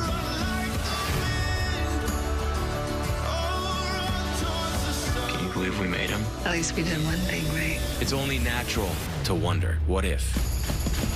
Ordinary Joe, Mondays on NBC. You can go inside the headset with access to NASCAR Scanner for only $4.99 for the playoffs. That means you can listen in on pit strategy and spotter communication. All you got to do, visit NASCAR.com/scanner and start your subscription tonight. As we look back on Kevin Harvick there. You're watching the NASCAR Cup Series playoffs. It's the South Point 400, first race of the round of 12. Playoffs already have eliminated 4 drivers. Now this second round, 4 more will be eliminated, and one potentially could lock himself into the round of 8. Could it be Denny Hamlin? He's out front, winner of stage 2. Want to go through the field, brought to you by DoorDash. We'll start with Denny Hamlin at the top, and what a turnaround it's been for this team at Las Vegas Motor Speedway. Chris Gabehart, the crew chief, told me a year ago if he looked at the 3 tracks in this round, he probably would have picked Las Vegas as the biggest question mark. But last fall, they hit on something. Denny told me it was like night and day difference here at this racetrack, and he had a lot of confidence when I saw him pre-race that they could go out and win this one tonight. He has led 69 laps so far, Dave. Earlier this year at Tyler Reddick's best racetrack, Homestead Miami Speedway, he didn't run well until the 3rd stage. Crew chief Randall Barnett told me, I wondered if we had a problem. Then they came here to Vegas. They ran 22nd. He said, I knew we had a big problem. We went to work on that. We solved things at our 550 package at 1.5 tracks, and we're running a whole lot better before we came here. We expect to run well tonight. Reddick is 2nd. Martin Truex Jr. in the playoffs and advancing the first round for a win from Richmond Raceway. Hopes he can do the same here tonight. It would be because of a nice adjustment that James Small called for the last time down. Remember, it was a double, and they still picked up 2 spots on pit road. As for Chase Elliott, his numbers here confusing a bit. It's his 2nd worst track on average finish, but 2nd all-time in stage points earned, 2nd stage top 10s all-time, and in stage wins, he's tied for 2nd as well. Just needs to get that W, Kelly. Kyle Busch with the last spot in the top 5. We talked to his crew chief, Ben Bayshore, about what it's been like working with Kyle his first year as crew chief, and he said, look, it's great. I know he's got a lot of fire, but we know every time he's in the car, we have a chance to win that race. He raises the level of competition for everyone. He said it doesn't matter how bad a race is, he's going to show up the next time and give it everything he's got every single lap. Right now, Kyle's saying the balance is okay, maybe a little bit tight. Just doesn't feel like he has any speed in that car. Oh, right behind him, older brother, Kurt Busch. 750th start today. That is a lot of races. Won this race last year. Had a terrible outing at Richmond, running really well. Had a left rear tire failed. Finished dead last. Then went to Bristol, a place where we expect him to run for the win, and they just simply didn't perform, didn't advance to this round of the playoffs. Big things coming for Kurt Busch next year. Going to drive for Denny Hamlin and Michael Jordan. He'll bring some veteran leadership to that team. Back in 7th place, Brad Keselowski comes into a racetrack that he's been very successful at, 3 times a Las Vegas winner. He leads all drivers in average finishes at Las Vegas since 2018, and that's important because we go to Talladega and the Roval, 2 tracks where his average finish since 2018 are 19th and 18th. We think of him as a really, really great restrictor plate racer, but his stats say differently. He's -3 to the cut line right now, Dave. Junior, here comes William Byron right behind him. You hear the shark music right now. And he got a bit of a pep talk after getting the free pass on the last caution. I think we're really good. Have to drive back through like we did earlier, Tab. Yeah, we're going to be fine, man. Going to be fine. That's right, drive back through him like they did earlier. A lot of times during those runs, William was talking about holding it wide open. The 24 has been very good today after starting at the back of the field. Guys? Kevin Harvick had one of the best first rounds of the playoffs of anybody. Didn't finish outside the top 8, and yet when the points reset, he was 12th in the hole as we see Denny Hamlin now getting challenged for the lead, but Kevin Harvick kind of getting bounced around like a pinball and has had a lot of contact this race. This could be a big surprise. If you have Tyler Reddick come in here, a guy who's never won, has not won a Cup race, and comes up here and challenges Denny Hamlin, and potentially they've been very good on pit road. He could get the win today, and this would be a huge step for RCR. It's a huge step, but also you got to think they would be absolutely disappointed because they just barely missed advancing into this round. But when you don't advance, the one thing you want to go out there and do is prove you belong. So winning a race here or anywhere else before the end of the season for a non-playoff driver is a big, big statement. Well, we've seen it. The truck race won by Christian Eckes. He's not in the playoffs. Xfinity race run by Josh Berry, not in the playoffs. So why can't that continue tonight? Tyler Reddick trying to be the spoiler tonight. Denny Hamlin trying to get back on the winning ways that he saw a year ago, has started the playoffs off in the first round, was able to get a win there, and now hoping to start off round 2 with a win as well. But a lot of pressure being added by Reddick. One thing I like about the 8 of Tyler Reddick, he can kind of run the middle of the racetrack or the top of the racetrack in 3 and 4. The entire track now under the lights in the shade. Track will continue to cool. There's William Byron working past the 1 of Kurt Busch. Again, Byron, one of those drivers that had to start at the back of the field, has worked his way up, been consistently in the top 10 as we go NASCAR nonstop. Every customer has their own Safelite story. This couple loves camping adventures, and their SUV is always there with them. So when their windshield got a chip, they wanted it fixed fast. They drove to Safelite Auto Glass for a guaranteed same-day in-shop repair. We repaired the chip before it could crack, and with their insurance, it was no cost to them. Really? That's service you can trust when you need it most. Safelite Repair, Safelite Replace. We get out, fired up, hook big ones. We get out and rip it, and we track them down. So crack a Mountain Dew, get out and do.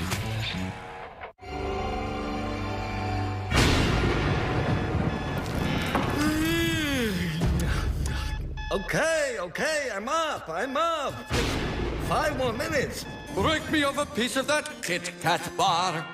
No pressure from behind, 5 seconds. Jimmy Johnson trying to win his first championship. Jimmy Johnson.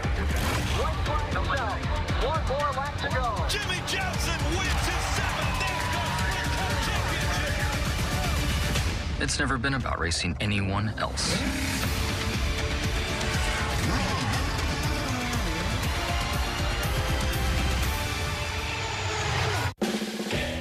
At USAA, we've been called too exclusive because we were created for officers. But as we've evolved with the military, we've grown to serve all who've honorably served, no matter their rank or when they were in. A Marine just out of basic or a petty officer from 73, and even his kids and their kids.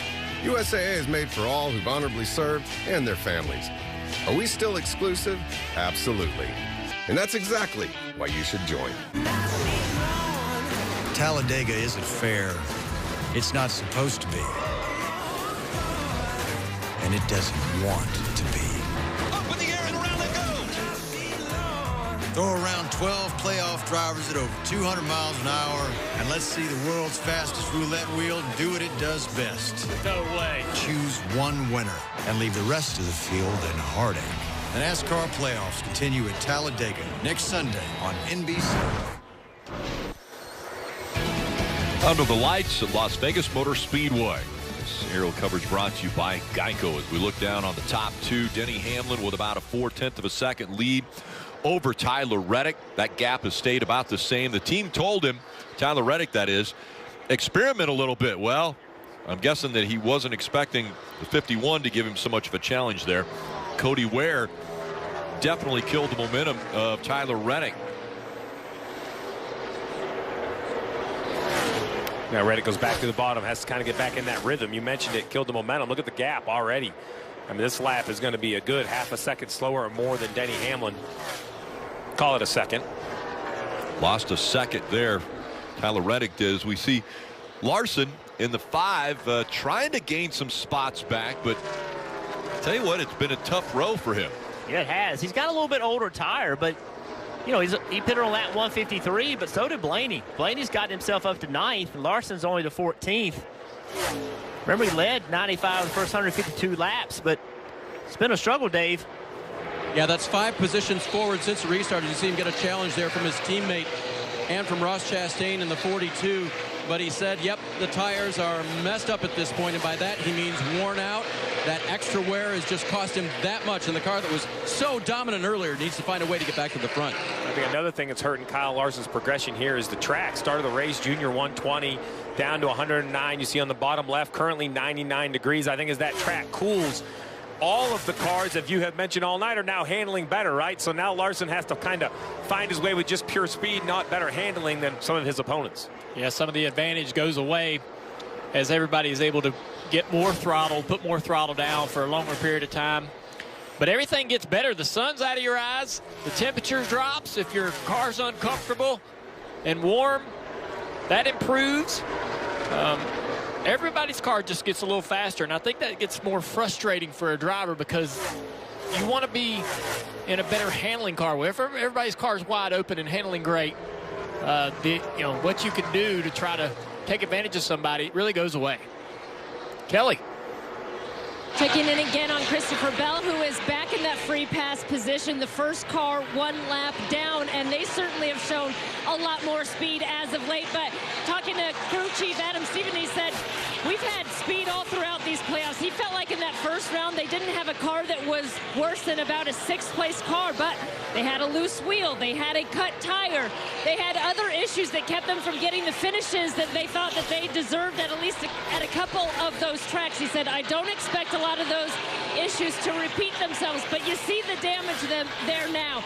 They've climbed themselves into a hole. Adam told me he thought they could point their way out of this first round, but it's going to take a big swing at this point. Christopher Bell showing 26 points below the cut line. They've done a good job, Steve, with the damage on this car.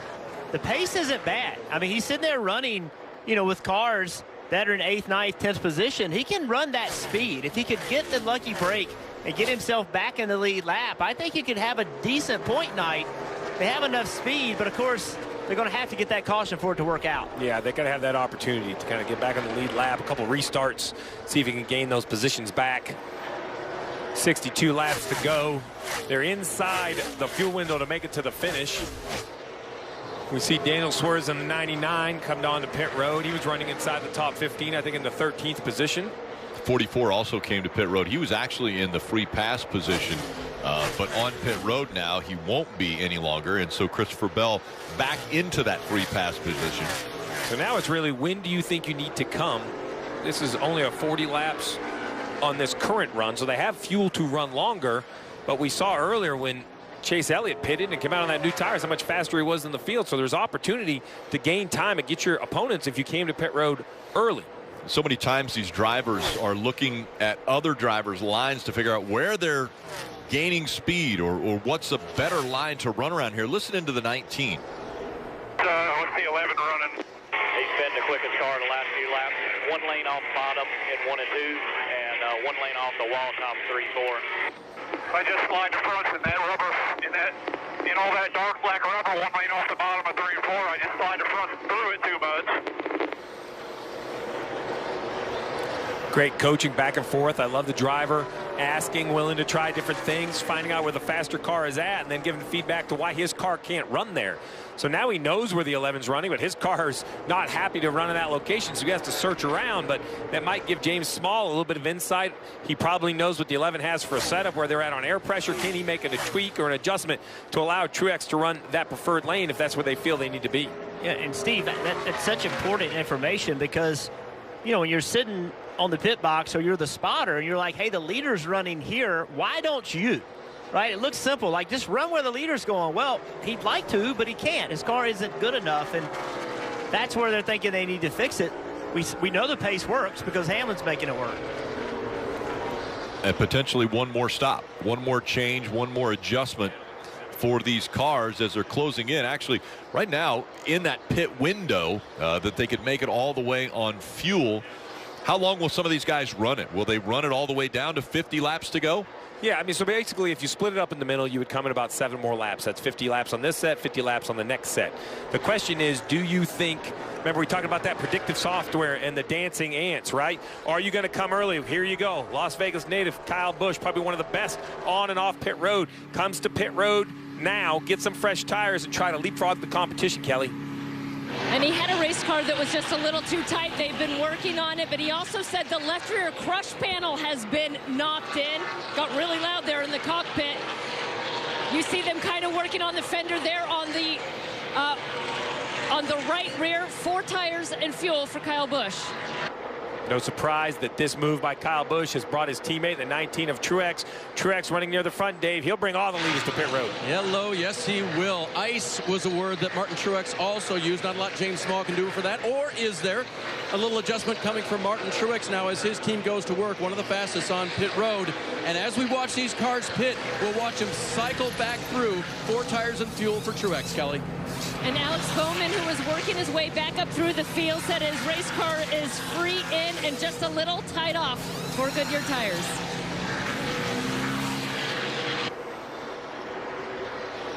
Chase Elliott on pit road now, so is William Byron.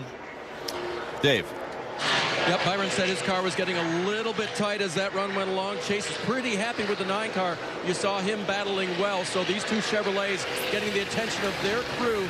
We'll see if the 24 can get a solid pit stop now after having a little trouble earlier on. They'll put all 4 on Byron's car this time. Meanwhile, Ryan Blaney comes to pit road in the 12 car. That was a car that was advancing through the field as he restarted back in the back of the pack. So minor adjustment here, if anything, to keep up with the track.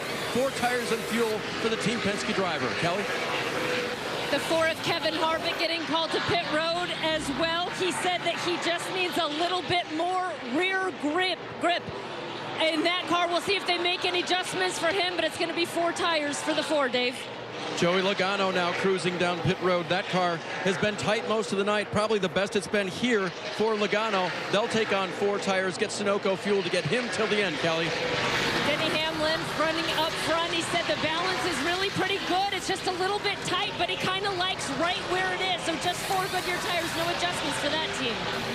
Kyle Larson has used those 4 tires on his number 5 car. He is happy to get them off. He'll get 4 new ones on the 5. We'll see if Larson can come back to be the car he was earlier today.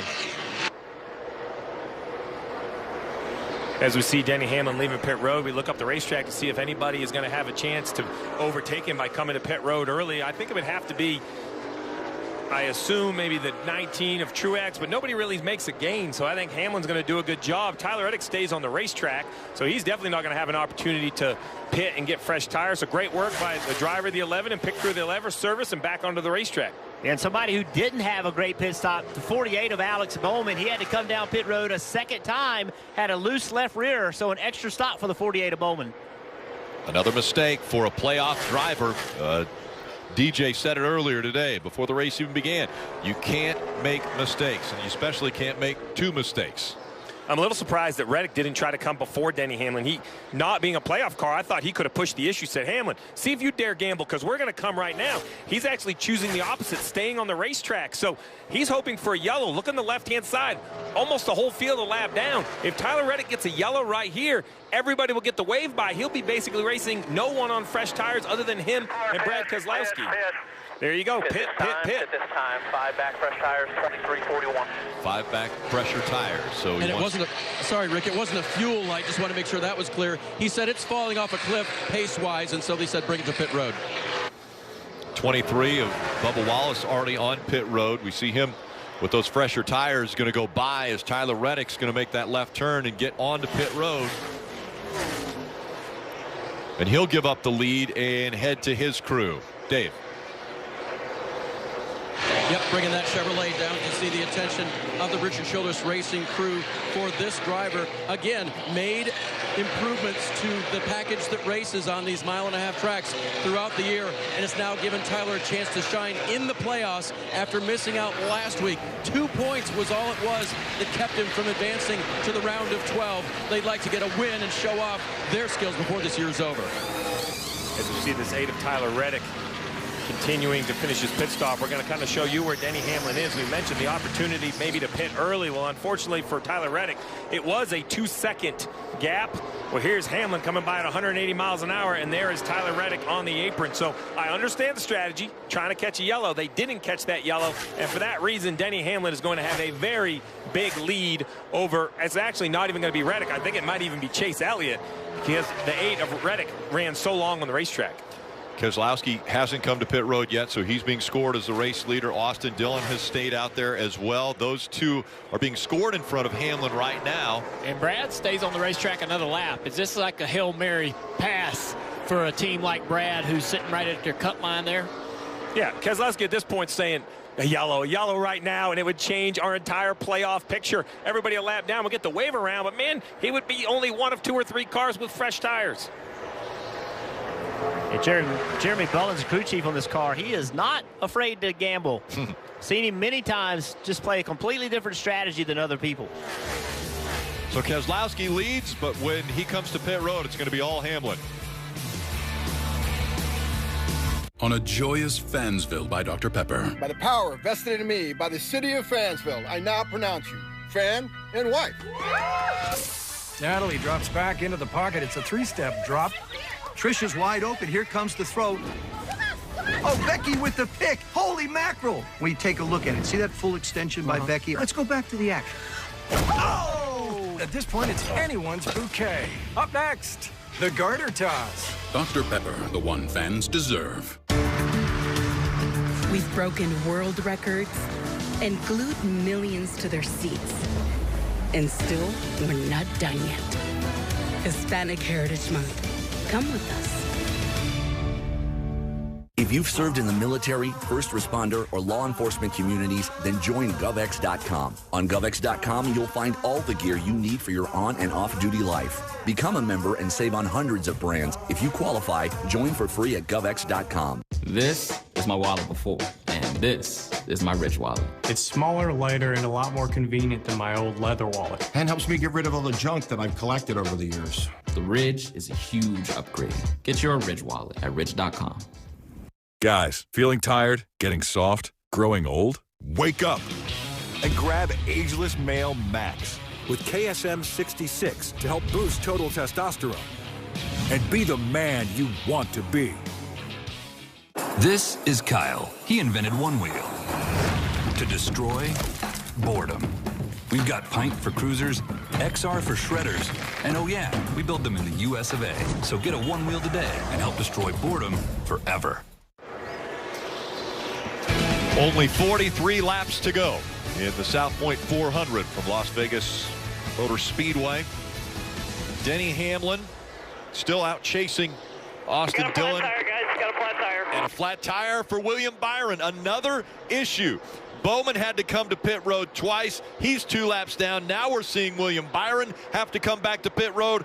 Another Hendrick driver in a hole. Yeah, he was running in the 5th position. This is going to cost him 24. So many points. He just battled back a week ago at Bristol. Came in way below the cut line. Right rear flat. If they could determine that, they might only put right side tires on it. Austin Dillon continues to run on the racetrack, but we expect to see him to pit. The right rear does look slack to me. Not totally flat, but air out of it.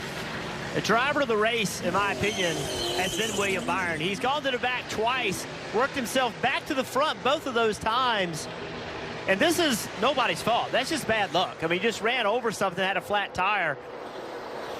But doing such a great job. Did a great job last week to get himself into this situation, gained a ton of points to get here, and then doing a great job today and just bad luck. And look what it's done to him. Look, he was doing so well on points. Right now, -5. Steve, right now there's only 10 cars on the lead lap. That's because Austin Dillon has stayed out. He's been out for over 60 laps. When are we going to see him come to pit road? Well, he's only a few laps away. We expected the fuel window somewhere between 65 and 70 laps. You see William Byron right there trying to make up all the time he can. At least get back this 1 lap that he's currently down. He's down 2. This will put him 1 lap down to Austin Dillon. The struggle for Dillon, he's a second and a half off on old tires. I understand the call. They're searching for that caution, but I think in the next handful of laps he's going to pit, and then the battle instantly goes to Hamlin, Elliott, Truex, Kyle Busch. They'll be the top 4 cars. And we just saw William Byron on pit road with a cut tire. I reported that Alex Bowman had a loose wheel. Well, now they're saying he had a puncture. So 2 flat tires over the last several laps.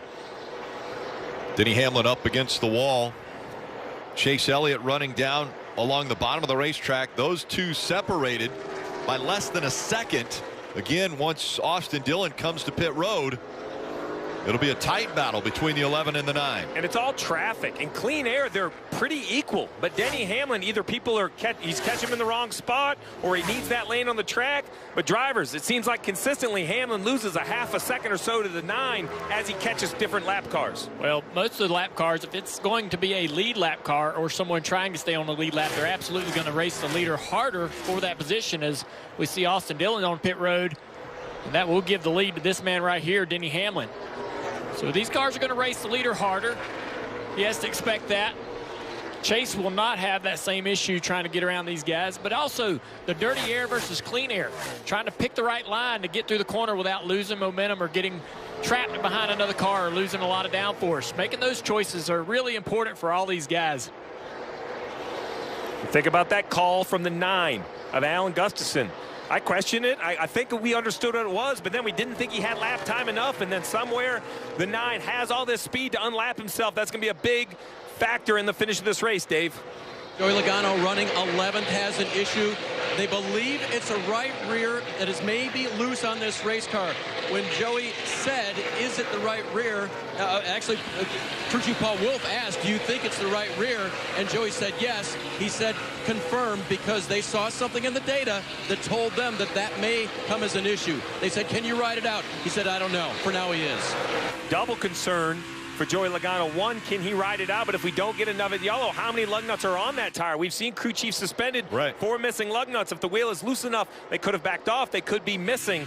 So now the 22 wants this caution not only to resolve the problem, but to make sure Paul Wolf is around next week if there are multiple lug nuts missing. Playoff drivers inside the top 12. Everyone but Byron and Bowman.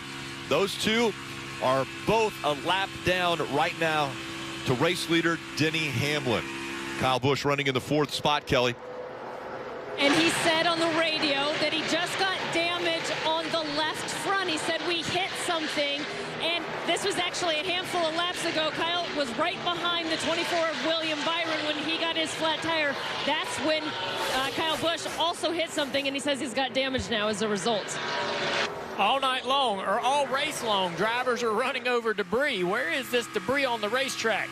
That has gotten to be so frustrating. We've had a lot of tire punctures. We've had a lot of holes knocked in the grills, damage to the front of these race cars that these teams have had to patch. And I'm a little surprised, Junior, because it hasn't been a rash of yellows, so there's not a lot of damaged cars riding around where I would think debris could come off.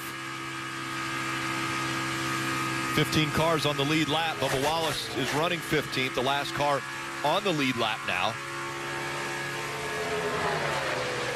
Non-playoff drivers inside the top 10, Reddick and Kurt Busch, but still Hamlin up front as we go NASCAR nonstop. These are the people who work on the front lines. They need a network that's built right. That's why we created Verizon Frontline, the advanced network and technology for first responders. Built on America's most reliable network. Built for real interoperability and built for 5G. It's America's #1 network in public safety. Verizon Frontline, built right for first responders. Subway has so much new, so they asked the fastest guy they could find to tell you now you can eat fresh and fast with new Subway delivery. Nice work. Now do the logo. Order now. Welcome to Allstate, where we have all new lower auto rates. And savings like that will make everyone feel like an MVP. Now get new lower auto rates with Allstate. Because better protection costs a whole lot less. You're in good hands with Allstate. Click or call for a lower auto rate today. Check that out. Internet that's one step ahead. That's cute, but my internet streams to my ride. Yeah? Well, mine's always got my back. Okay, chill. Mine's faster than heart rate. Okay, that's fast. Speed? My internet's so fast, it keeps up with me. Yep, that's because you all have the same internet. Xfinity X5. So powerful, it keeps one-upping itself. Can your internet do that? Subway has so much new, so they asked the fastest guy they could find to tell you now you can eat fresh and fast with new Subway delivery. Nice work. Now do the logo. Order now. It's not just a match between the last two Premier League champions. It's heavy metal football. What a move that was by Liverpool. Versus a well-orchestrated symphony. Just had the mark of Manchester City. It's heart-pounding, full-throttle excitement. 100 goals for Salah. Against a calm, tactile tempo. Simplest of finishes. It's Liverpool, Man City. Wake up with Premier League mornings next Sunday on NBCSN. The only way you can be comfortable going into next week's race at Talladega is to win this one. Denny Hamlin out in front here, but next week on NBC, 2 p.m. Eastern, Talladega. And every driver says it is chaotic when you go there. You have the Roval next. Those are the last two races in this round of 12. Drivers, we've talked about this. A lot of times you go to those racetracks and it feels like it's out of your hands. Well, with the package that we have in the series today, I think your chance of crashing at Talladega or getting involved in a wreck is above 50%, maybe somewhere around 80%. That's not appealing if you're a playoff driver and you need to race, and you need to race for stage points. So you got to put yourself up in the middle of chaos all day long. You really don't want to. And then you got to try to win the race or finish well. In the Roval, there's only a couple guys that go into that with a lot of confidence, and that's Chase Elliott, Truex, maybe Denny Hamlin. Handful of guys, but not a lot of them are really excited about that track being an elimination or a cutoff race. So this is a difficult round. I would not want to be under the pressure that those drivers are under to succeed tonight. Especially the ones that don't succeed tonight, don't have a good run. They got to go into those two races at Talladega and the Roval and deliver in an impossible situation. Yeah, it's just so easy to get caught up in a wreck. But like you said, Junior, you can't ride around in the back. You got to go get stage points, and they're so important. So it just doesn't allow you the ability just to play that strategy of, hey, let's just wait around to the end of the race. You got to get aggressive. And we all know what happens at Talladega. We've all seen it. So drivers, oh man, look at this 3 wide. I was getting ready to ask you who we thought was better between the 9 and the 11, but it seems hard to tell as the 19 and the 18 are battling for the 3rd and 4th positions here. I thought for a while, to answer your question, my opinion is that the 9 car hasn't shown me that it has the long run speed. Now, it might, as the track has changed tremendously since earlier in the day, but the Gibbs cars have been quick throughout all the runs. The 9 car has great pace, but I'm not sure it has the finish here to be able to go up there and close the gap on Denny.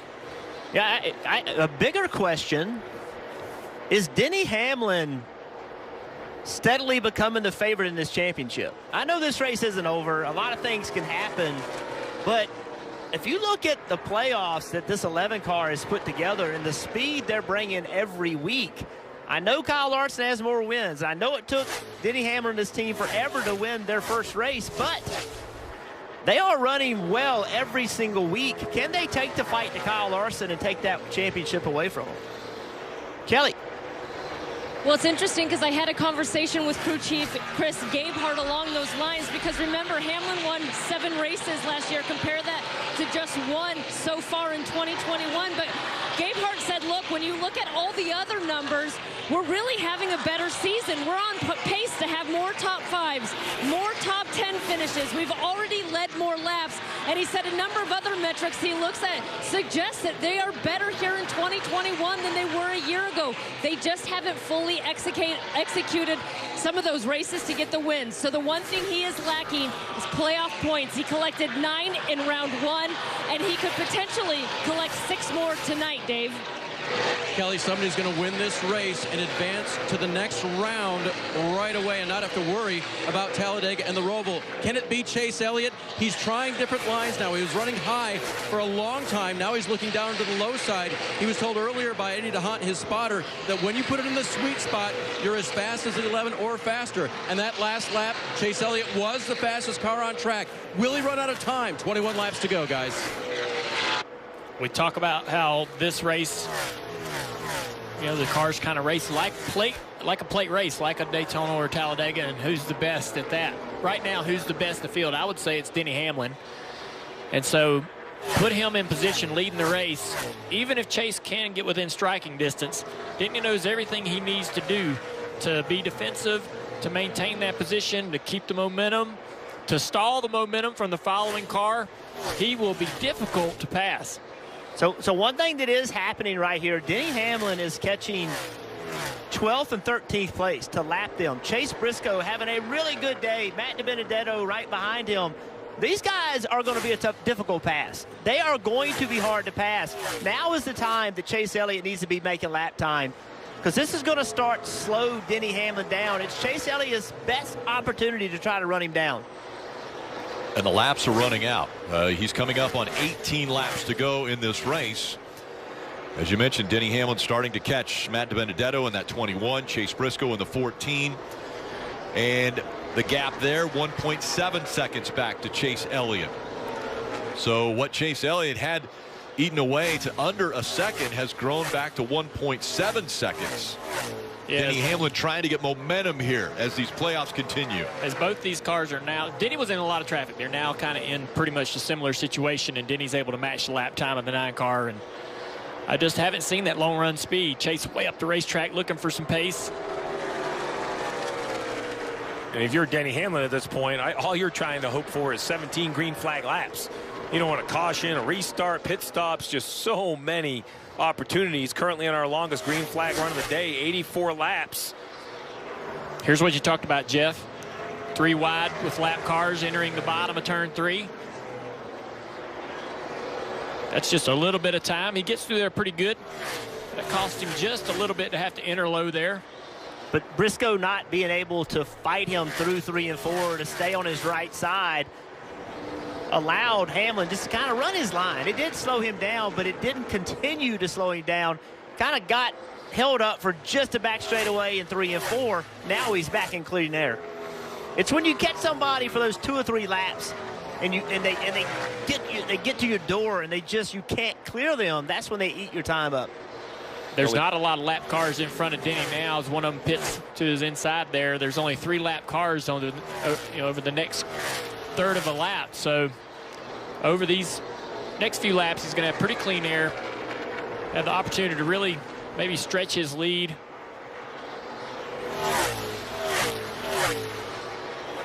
Another guy that we have talked about because he was a part of the playoffs when they started. Tyler Reddick running in the top 5. Just a great performance, and they are going to be very frustrated with themselves that they haven't made it into this round of 12. They were eliminated after Bristol. Yeah, the only 2 cars inside the top 10 were once playoff cars, Reddick and Kurt Busch. So, you can see how they qualified, why they were in the playoffs. But this is definitely a step up for Reddick. And I think Kurt Busch, I'll say it again, I said it earlier in this race, a flat tire at Richmond is really the only reason I think Kurt Busch isn't advanced into this round. You don't ever know, right?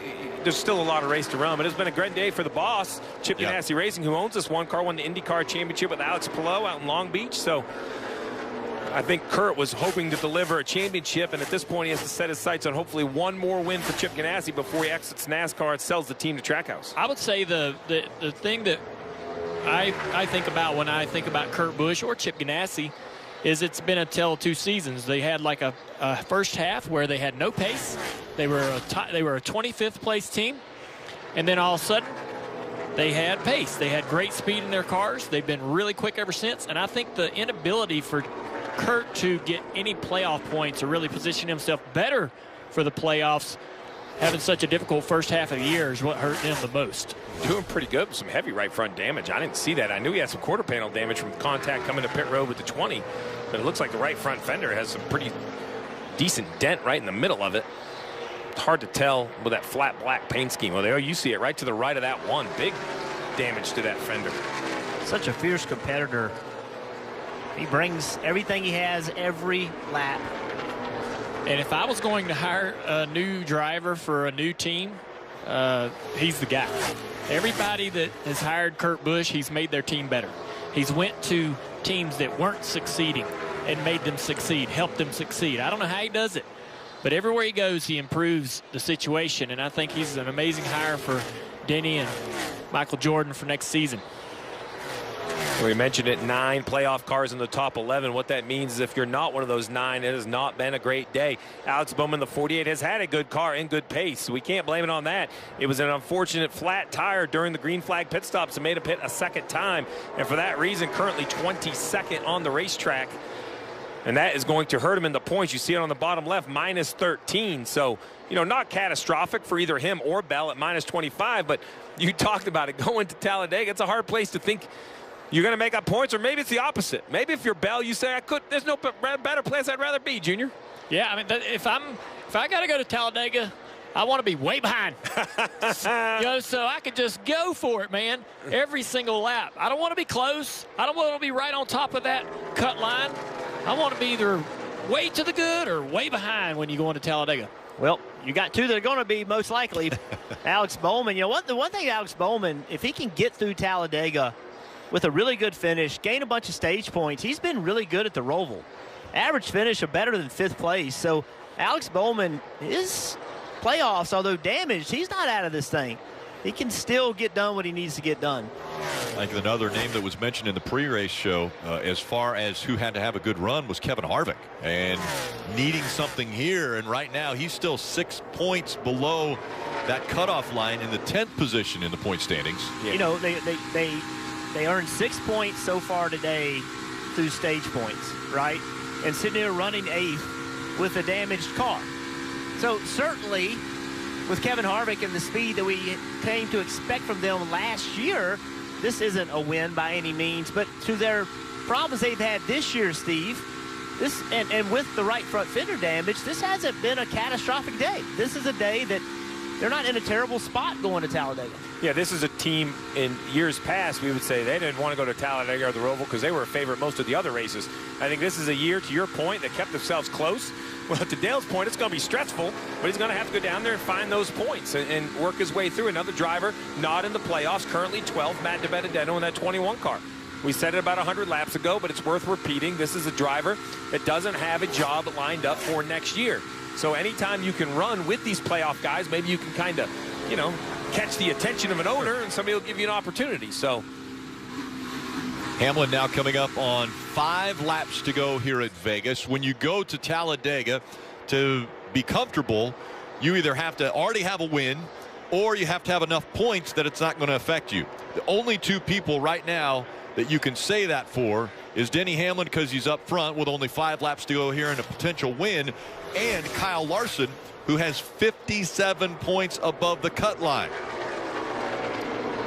After the disappointment of last week, Chase Elliott, I'm sure, would love to go to victory lane and not have to worry about the next 2. Denny Hamlin had that win at Darlington and found the way to take all the stress off in round 1.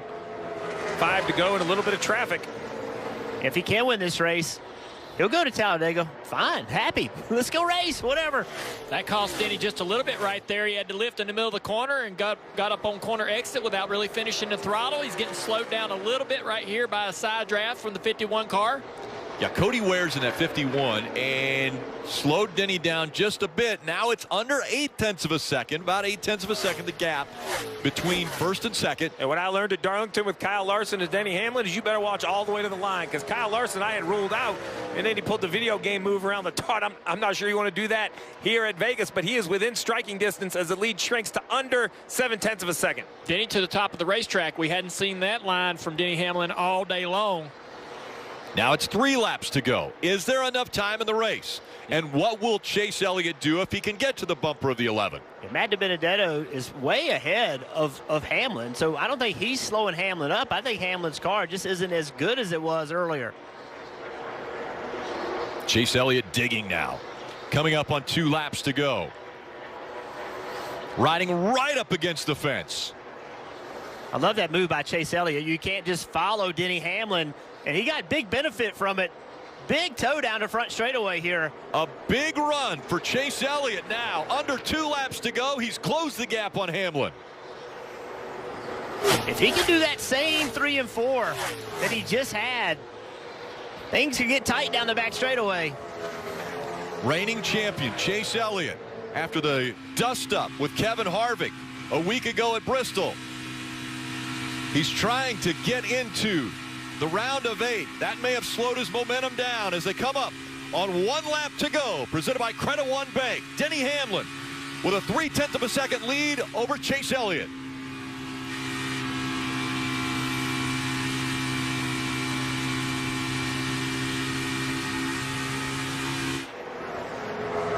Down the Nellis Straightway for the final time. Denny Hamlin in round 1 was able to win the first race and guarantee him a spot in the next round. He's going to do it in round 2. Hamlin's going to win at Vegas. Las Vegas, baby. What a performance by this 11 team.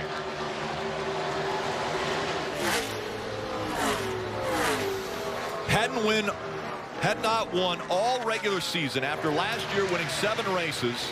He comes out the first race of the playoffs and wins. Yes! And now the second round of the playoffs, the first race, he wins. 2 wins already on the season for Denny Hamlin, and he's on to the round of 8.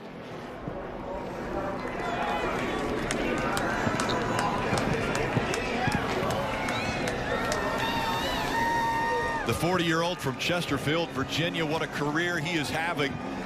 Everyone has compared him to Mark Martin, a driver that puts up amazing numbers but just has not been able to get that championship win. Could it be 2021? Could this be his championship year? Well, you have to wait forever to get your wins. It's okay if you can get them into playoffs. So he is advancing on. This checkered flag moment brought to you by Advance Auto Parts.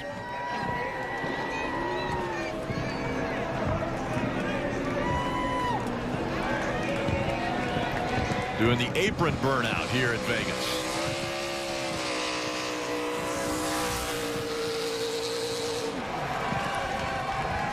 '46 career wins for Denny Hamlin, tying Buck Baker for 17th all-time in NASCAR.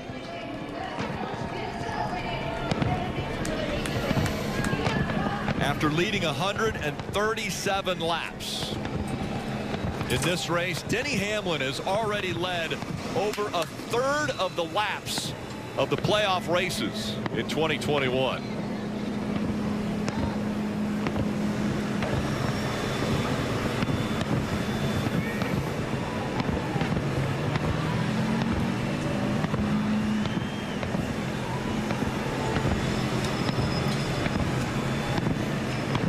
pulls the helmet off.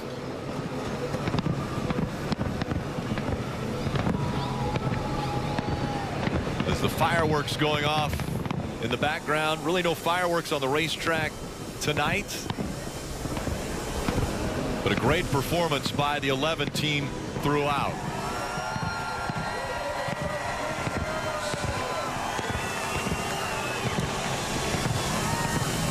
Dave. And Rick, as tradition these days has it, Denny Hamlin will go up and get that checkered flag from the flag stand and probably wave it at you race fans in the stands there, because he put on a show for you here tonight. Dominating, leading the most laps. And we need to address something because, you know, a few races ago, the 11 car was not good here.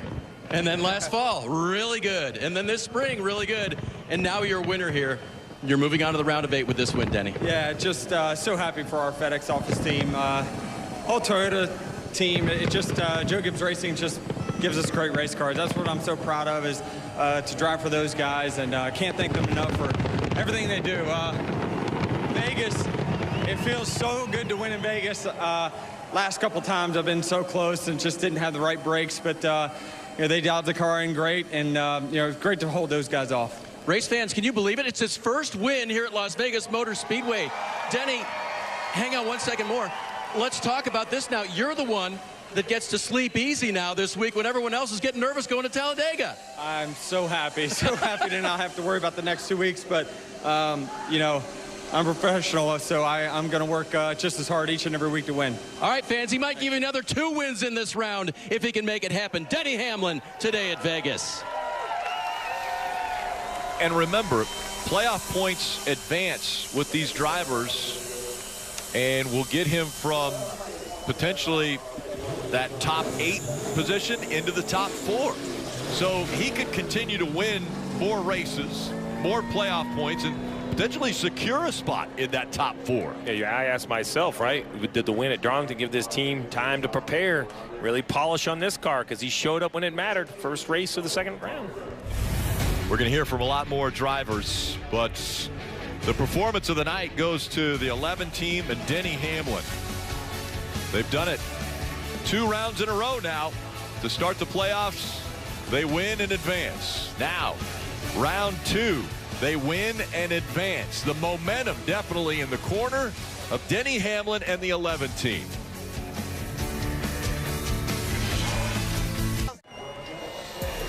He's parked it in Victory Lane here in the Neon Garage of Las Vegas Motor Speedway. Want to take a look at the playoff leaderboard now after the first race of the round of 12. Denny Hamlin in yellow. He'll advance to the round of 8. Kyle Larson, another impressive performance tonight. He won stage 1. That's another playoff point for him as he continues to grab those. And the team celebrates in Victory Lane. Let's take a look at tonight's Coca-Cola winning moment. And Steve, just once I say again, I'll say the 11 team, what a performance. Yeah, you see right here, this was after the pit stop. Tyler Reddick's closest competition. Hamlin clean in and off pit road. And then we thought it was going to be a big gap in the closing lap. So Chase Elliott made the run. Got within about a half a second of Denny Hamlin. He found his way through traffic, and you see the excitement. He knows. No stress at Talladega, no stress at the Roval. This team, this driver, can focus on the round of 8. All right, drivers, we knew that Joe Gibbs Racing in the first round was very strong. Are they going to be strong here in the second round? Yeah, I feel like that Gibbs may have an answer for Hendrick Motorsports. Hendrick dominated the season. Kyle Larson goes into the playoffs as the favorite. This guy right here could be the one that knows Kyle Larson better than anybody. They spend a lot of time together, and he may know how to take the fight to Kyle Larson. He's obviously, Denny Hamlin's got the confidence. We've seen that bubble line pretty much the same as when we came into this race, and I think Dega's going to shake that up even more. And it's amazing to see Denny Hamlin excited about winning at Vegas. This is a big stage. We used to celebrate our champion in this town. A town full of energy, and drivers love to bring a trophy home from this racetrack.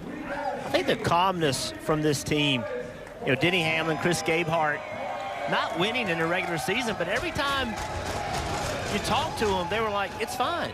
Like, it's fine. We want to be winning, but we're running great. Like, everything's okay. And just the calmness of them and then the approach that they brought into these playoffs with that calmness, not feeling like, oh, no, we're terrible because we haven't won. They recognized they had good speed and didn't overreact. And now it's all coming together. And I said it earlier, I have to wonder if Denny Hamlin is steadily becoming equal to Kyle Larson in regard to who is the favorite for these playoffs. And they run well every week. And Denny Hamlin and this team are mature. They're ready to win a championship. That's the big statement, right, Jeff? I mean, we've seen Denny Hamlin get there years ago in his career, go up against Jimmy Johnson. It didn't go his way. Then he was the favorite and couldn't find his way to that championship. But this is 46 wins for Denny Hamlin. You got to assume that championship is that trophy he's kind of craving the most, wants to prove to his competitors, to himself, that he can be a champion. And we saw it with Chase Elliott last year. You got to get hot at the right time, in the right races. And so far, while the rest of the field has 6 races to go, Denny Hamlin really only has 4. He'll be in Talladega in the Roval, and you heard his interview. He's going to prepare, but he can mentally already move forward to the round of 8. His team, his crew chief can move forward to the round of 8.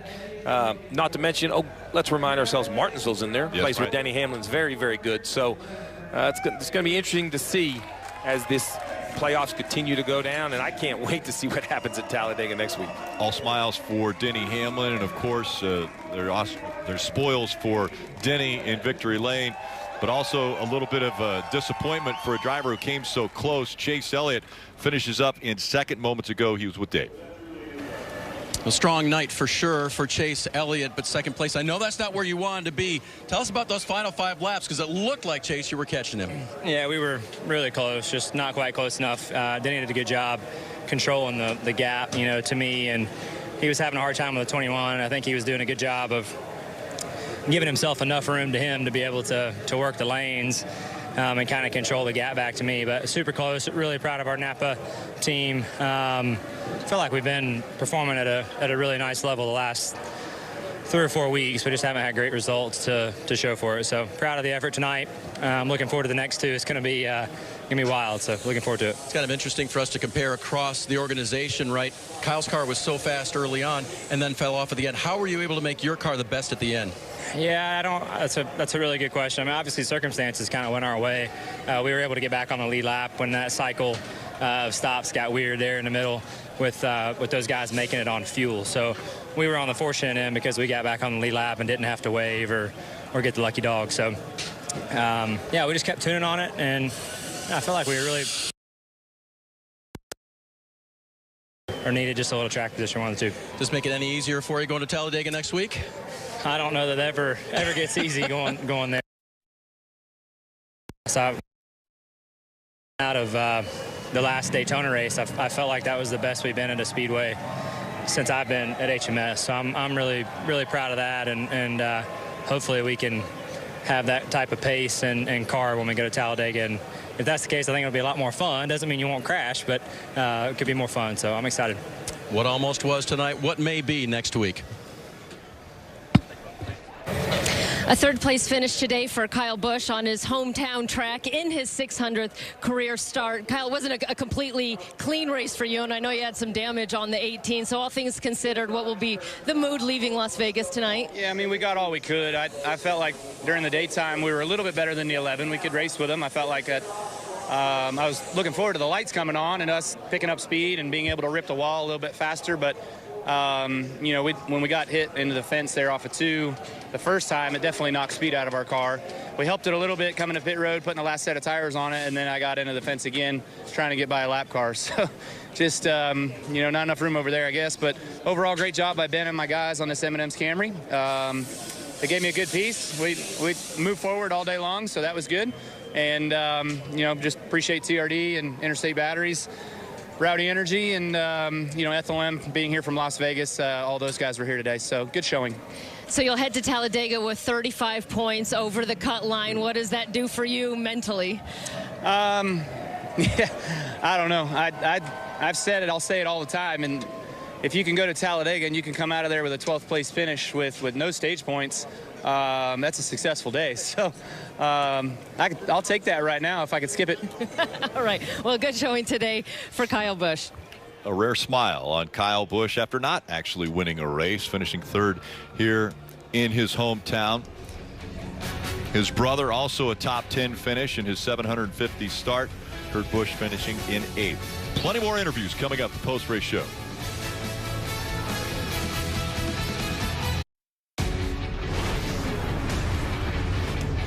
The NASCAR America post-race show presented by Progressive. First race of the round of 12 is in the books. Lights are still on here at Las Vegas Motor Speedway. We want to check in on the Peacock pit box with our guys, DJ and Brad. DJ, we kept waiting on a caution here or there. It just didn't happen. Kind of a smooth race today. What are your thoughts? Yeah, I think the biggest thoughts and what I come away from here with is that I'm not shocked that Denny Hamlin won this race. He might be in his best championship form right now.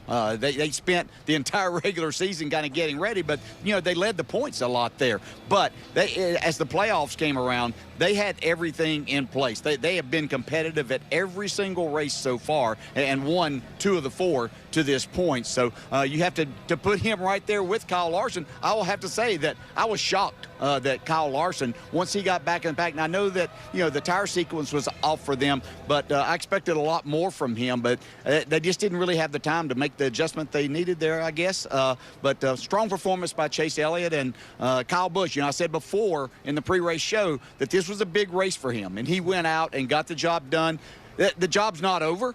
2 difficult races coming up, but he gave himself a really good chance to make it and move forward. Yeah, and Byron, Bowman, Bell, Harvick, those guys. And Kevin, he sacrificed. He got a decent day out of it, but not what they wanted. And those other 3 got themselves in a lot of trouble. Yeah, a lot of trouble there. A lot of miscues on pit road. Drivers talking about hitting a lot of things, and they're having to make repairs to the front end.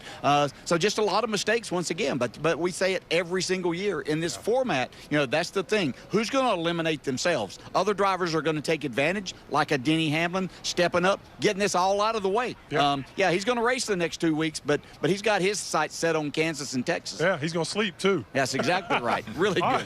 Rick, Nostradamus Darty picked the 11, by the way. Just thought I'd throw that in there. Take it away, buddy. Well, don't throw your shoulder out, patting yourself on the back there, Big Brad. Coming home in 4th, Martin Truex Jr. had a tough battle because the team put him in a little bit of a hole after failing inspection twice. They had to start at the back of the race, but he's able to fight all the way back up to 4th. Let's hear from Martin Truex Jr. just moments ago with Dave. 4th place tonight for Martin Truex Jr. on a night when Joe Gibbs Racing goes to victory lane. Where were you off maybe a little bit compared to your teammate tonight? Yeah, we just never could quite get the balance right. Really struggling off turn 4 all day long no matter what we did. So not sure exactly why. It's not really something we've had here in the past, but definitely something going on there we couldn't fix. We tried a lot. We made a lot of adjustments. James and the guys did a really good job executing, and we got all we could out of it. So Bass Pro Toyota was just a little bit off tonight. Wish we could have been better, but all in all, to grind out a 4th with that car is a good effort. You mentioned the adjustments. James kind of gave you a heads up when he said, okay, we're going to do this double adjustment, right, and try to get your splitter off and get the back end a little bit better. Did it work? Yes and no. Okay. Yeah, we made slight progress on it, but really our biggest problem was turn 4, and no matter what we did all day, we fought the same thing. So just struggled there a bit, and need to figure out what we need to do better. But like I said, all in all, a good night. Nothing bad happened to us, and everybody did a good job. So cross our fingers and cross our toes and do some praying this week and go to Talladega, see what happens. Well, it's a decent point cushion going into there, so I guess I need to ask if that's enough for you to sleep easy this week or not. Yeah, it is what it is. We're going to go there and we're going to race, and whatever happens, happens. So I'll sleep just fine. I'm going to do some fishing this week, so should be fun, and we'll be ready to go come Sunday. When he's outdoors, he's sleeping well no matter what the results are. A 7th place finish today for Brad Keselowski. And Brad, it was another kind of just workman's-like day, it seemed, for you. Yeah. Not too flashy. Was this just another, finish to be proud of that you guys were able to put together? Pretty much, Kelly. We just kind of grind all day. And, at no point were we the fastest car, but we executed really, really well. And pit crew did an awesome job. We're not beating ourselves, whether that's with the things falling off the car or making big mistakes to get in trouble. So I'm proud of that. this is a really dangerous team with the execution we have right now. If we could just find a little bit of speed, we can win races and win the championship. We don't have that today, but we're still soldiering through, scoring a lot of points, and putting ourselves in a good position. And we go to another track where you've just been so good, had so much success in Talladega. I know it's a bit of a wild card, but how much confidence can you bring there with this race team? You know, as much as you can. The great thing about Talladega is it's just an incredible equalizer, and we're going to go there and run like hell. All right. Thank you, Brad. Thank you. Appreciate it. Well, ultimately, it was 11th place for Joey Logano this evening. Looked like it was kind of a rough night out there. Nothing really went as planned. We were definitely better in the daytime when the track was hot. It was probably our best run. Unfortunately, that was when we had a loose wheel. We had to pit before the green flag after the comp caution there. And, you know, that kind of took away some stage points there. And got some stage points in the second round. And then there at the end, just lost the handle a little bit as the track went cool, and lost some speed on top of that, and had another vibration. So pretty much nothing went good at the end of the race. So maybe we should be happy with an 11th after all of that and fighting through it. But definitely wanted to be a little bit more comfortable with the Pensacola Mustang going into Talladega. But you know, all in all, you know, we got what we could out of it for today. Left some on the table though. That's probably the frustrating part. How did you interpret what was going on with that last vibration? Because I know Paul was kind of confirming to you that it might be the one you thought it was, and then you wrote it out. We got no option. At that point, you can't pit in the playoffs, and you know, it's the last run of the race. You know, if it's something early in the race, maybe you would pit sooner. But you know, at that point, you just gotta ride it out and say a couple prayers, maybe pray for a caution too on top of it. But it got to the end. It wasn't the end of the world. 6 points above the cut line heading to Talladega. What does that mean for you, who know full well that you can win there?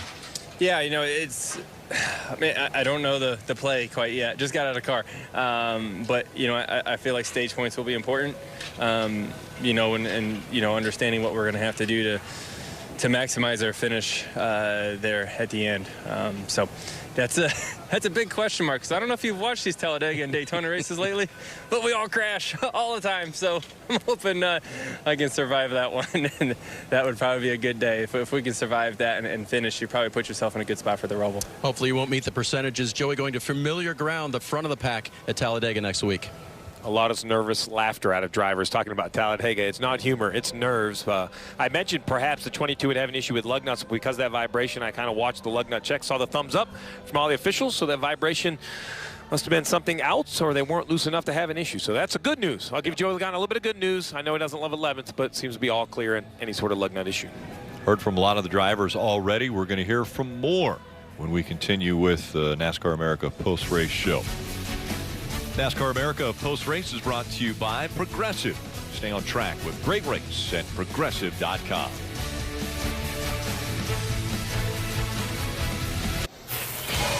Let's take a look at this week's Progressive Safe Driver, and Tyler Reddick kept it right up against the wall, the fence, in a pretty impressive performance tonight, 6th place. Yeah, very impressive. There was a time where he was putting the pressure off Denny Hamlin, but after that final pit stop, just faded back a little bit. I know he's disappointed he's no longer in the playoffs, but hold your head up high. That's a great 6th place run out in Las Vegas. Top 10 finish for Kevin Harvick after being in a little dust-up with Chase Elliott a week ago at Bristol, and he was with Kelly just moments ago. It ends up a 9th place finish today for Kevin Harvick. But Kevin, damage to your 4-car early in this one. How did that affect the rest of your race? It didn't really. You know, honestly, the balance never really changed on our Subway Ford Mustang, and just kept plugging away at it, and way better than we were here last time. Made up some points and go to the next one. So what will it be like, do you imagine, going to Talladega? 7 points, as you said, you gained on it, but still 7 points to make up on the cut line? Yeah, it'll be the same as this week. Just go try to score stage points, try to put yourself in the best position possible, and go from there. Is this just another example of you guys making the most of you can out of a race and out of a day? Done it all year. It's an old story, right? Thanks, Kevin.